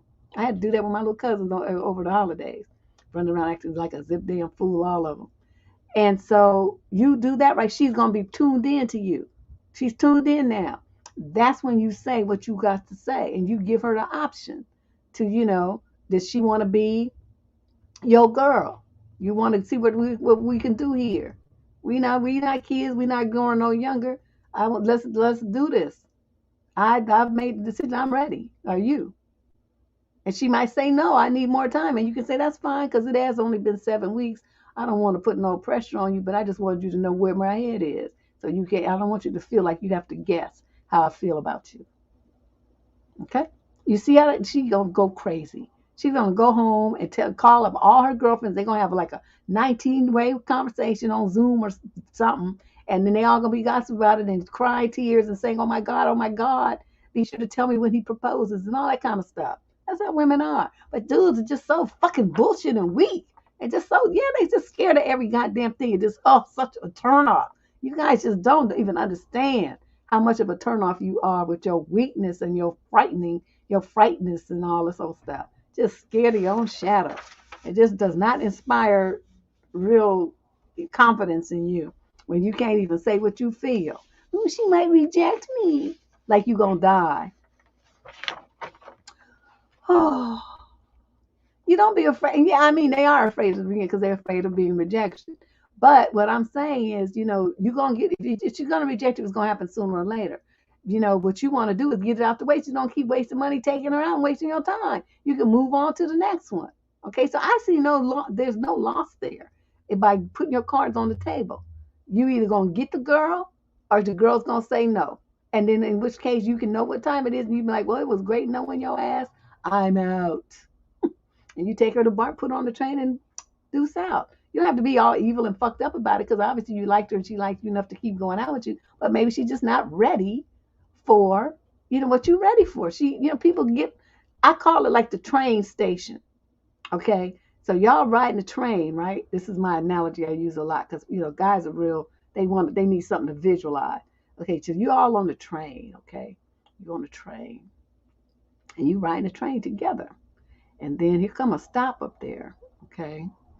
And you get off the train because you ready, right? You ready to make some shit happen. And she's like, I don't think I'm ready to get off the train yet. I think I'll go another round or two. So the train goes around, and the train comes back to the stop, and you like, are you ready yet? No, no. And then the train go around, and now she gets off the track. She get off on the station, and she joins you. But see, a lot of guys don't have that kind of patience, They just sit back and chill out. Just keep being you. Give her the chance to fall in love with you all the way. She's probably scared too. She's been hurt before. So, you got to prove that you that dude. Man, I'm telling you, if I was a man, I'd have all the women, all of them. Question number 26, our very last question. This was the last minute addition. I don't know when, this probably came in today or yesterday or something. And she usually does this, the columnist done by the weekend. Okay, this is a young man in the 35 to 41 age group from Austin, Texas. He's an Aries, and his mate is a female in the 20 to 34 age group. She's a Scorpio. Not everybody feels this party and it's optional. Hi, Miss Cooper. I have a problem, and I know if anyone will give it to me straight, you will. I know I will get blasted here because I know the situation is completely my fault, and I take full responsibility for my actions as a man. Oh, good. Okay. So here it is. I was married to my first wife for 11 years, and we have two beautiful 9-year-old twins, a boy and a girl. I am now divorced from my first wife and remarried to the woman that I cheated on her with, and we now have a 4-month-old daughter. Okay, so you was married for 11 years. Okay, I repeat, I know I was wrong for my actions and I am now suffering the consequences. The problem is with my mother. I am an only child. My dad passed away when I was 12. My mother is a wonderful woman who gave me a glorious childhood that every child should have.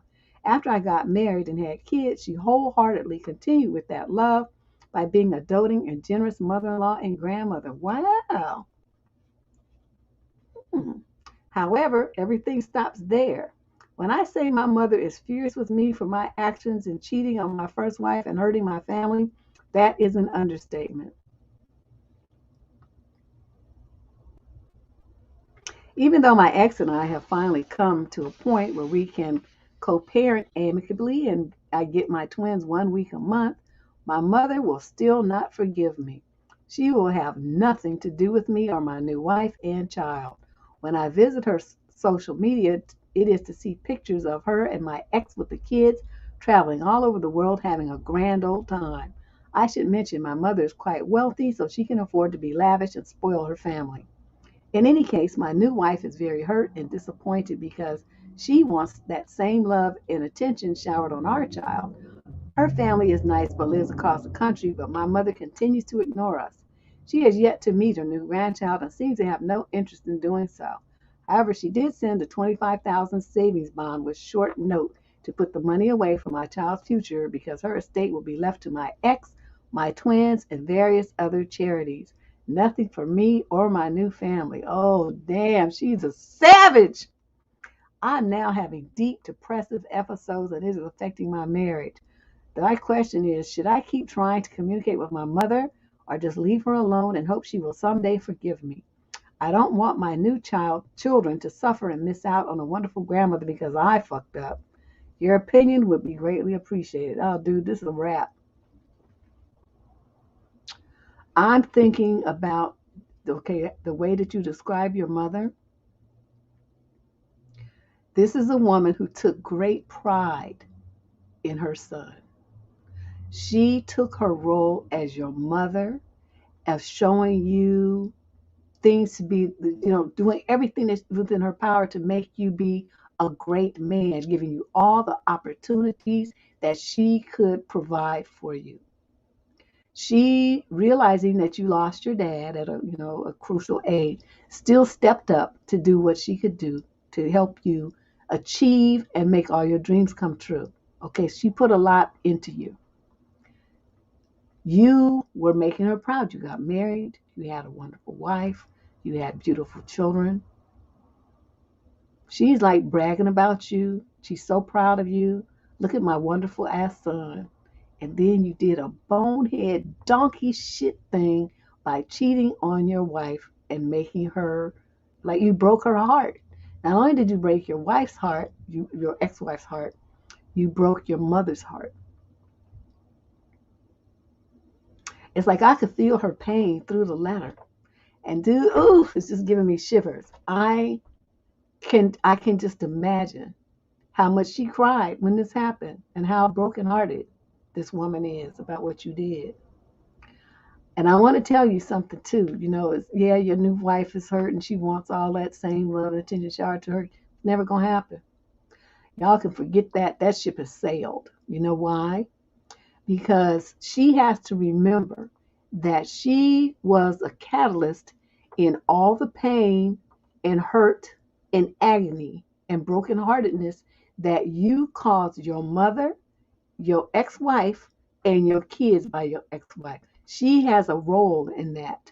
So she gonna get punished, as is your kid, because of what you did. And she was right there with you. So she's not innocent in this. She knew you were married. You knew you were married. You took vows in front of your family and God, and look what you did. This is like the third or fourth guy who's written to me who has ruined his family and his marriage, destroyed his kids and his relationship with his extended family because of his dick. Y'all, I swear, this dude's, oh, You got pussy at home. What the fuck? It's not like you didn't have none. Okay, so you married the girl and stuff, but now you having all these depressive episodes and all the stuff. The only thing I can suggest to you, and I'm not guaranteeing that this is gonna work, okay, but it is at least something that I can send you away with that may at some point break some of the chill and make your mother, relent a little bit. But I'm telling you, your mama's hurt, son. You think she's angry? Yeah, she's furious, but you know what anger really is? It's hurt. It's just manifested a different way. Your mother is hurt. Your mother's embarrassed. Just thinking, she had to tell all her friends. I mean, just, dude, no. You didn't. You should have thought about some of this now. Come on now. But this is what you're gonna do. Okay, you were very articulate. You were very expressive. You totally took responsibility. You did everything. What I want you to do, and don't show this to your wife and don't even let her know you're doing it. You're gonna write your mother, or you could record a tape or whatever you're gonna do. But usually, writing is good, better for for the elders. They are used to written things, and you write her a letter and you thank her for all the things that she did for you growing up, for the man that she tried to mold you to be, the love and concern that she showed for you, the love and concern and support that she continues to show your children, the ones you had, what were they, twins, the boy and girl twins. You thank her for that. All you do all those appropriate noises, and then you're going to start talking about yourself, and you're going to say, in spite of all of the wonderful things that you taught me, I don't know, I have to accept the fact that I made a decision for my life that was completely contrary to what you taught me. I embarrassed you. I hurt you. I didn't, you're going to go down the list of everything that you, exactly. If that's what I'm saying, Keith, it reflects, she's embarrassed. And so, and she's hurt. The main thing, the woman is hurt. She's thinking, I did all of this shit to make this boy be something fabulous, and this is the best he could do. So anyway, that's what you're going to do. You're going to write all of this out, go over it, edit it again, take out any blame that you might try to put on her, because this was, like you said, and I appreciate that you were honest. This is all you, and you are going to put that in the mail, and you're going to send it to her. Now, brace yourself. Because just because you send it to her, it doesn't mean that she's going to read it. She could say return the sender and send it right back. In which case you will wait a few months and then you will send it again. And you're going to keep doing that until she reads it. Or she might read it and not respond. She might read it and not respond for a few months. Whatever she does, whatever way she processes it, you're just going to have to roll with it. You can't say nothing. And I want to caution you, okay? The situation that you're in now, this is it. Your dick don't go nowhere but at home. You got me? Don't you ever do this shit again. Just think of how much the people around you that suffer because you got a nut. That's essentially what it is. You just had to do that.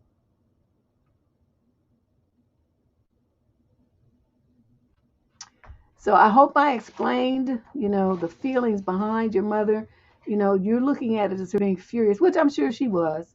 But underneath anger, it's always hurt. Always. Every single time. It's hurt.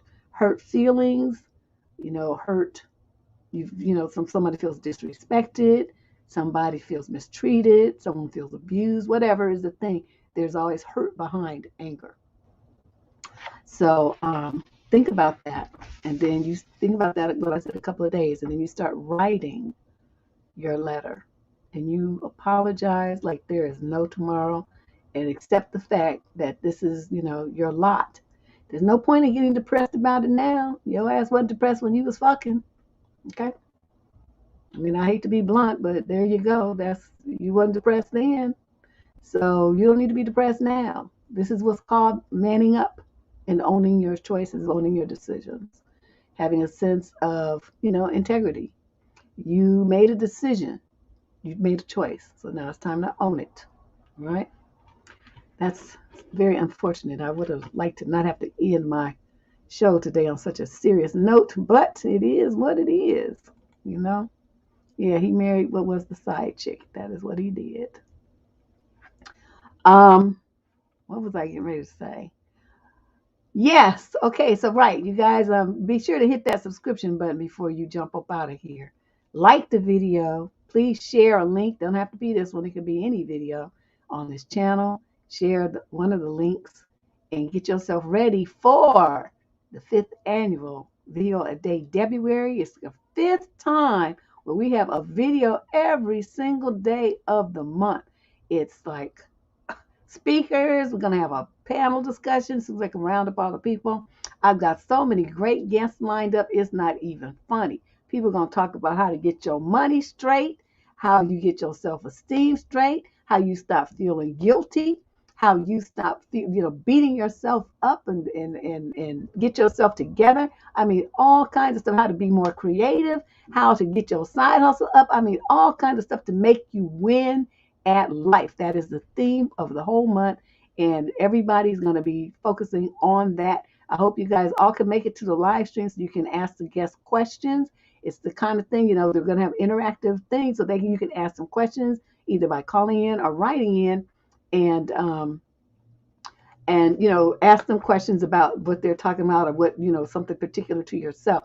That's why it's great to have guests, and then, in a format like this where you can interact with them and you can ask them questions, and you can get your answers right there on the spot. It's a good setup here. And what else did I want to say?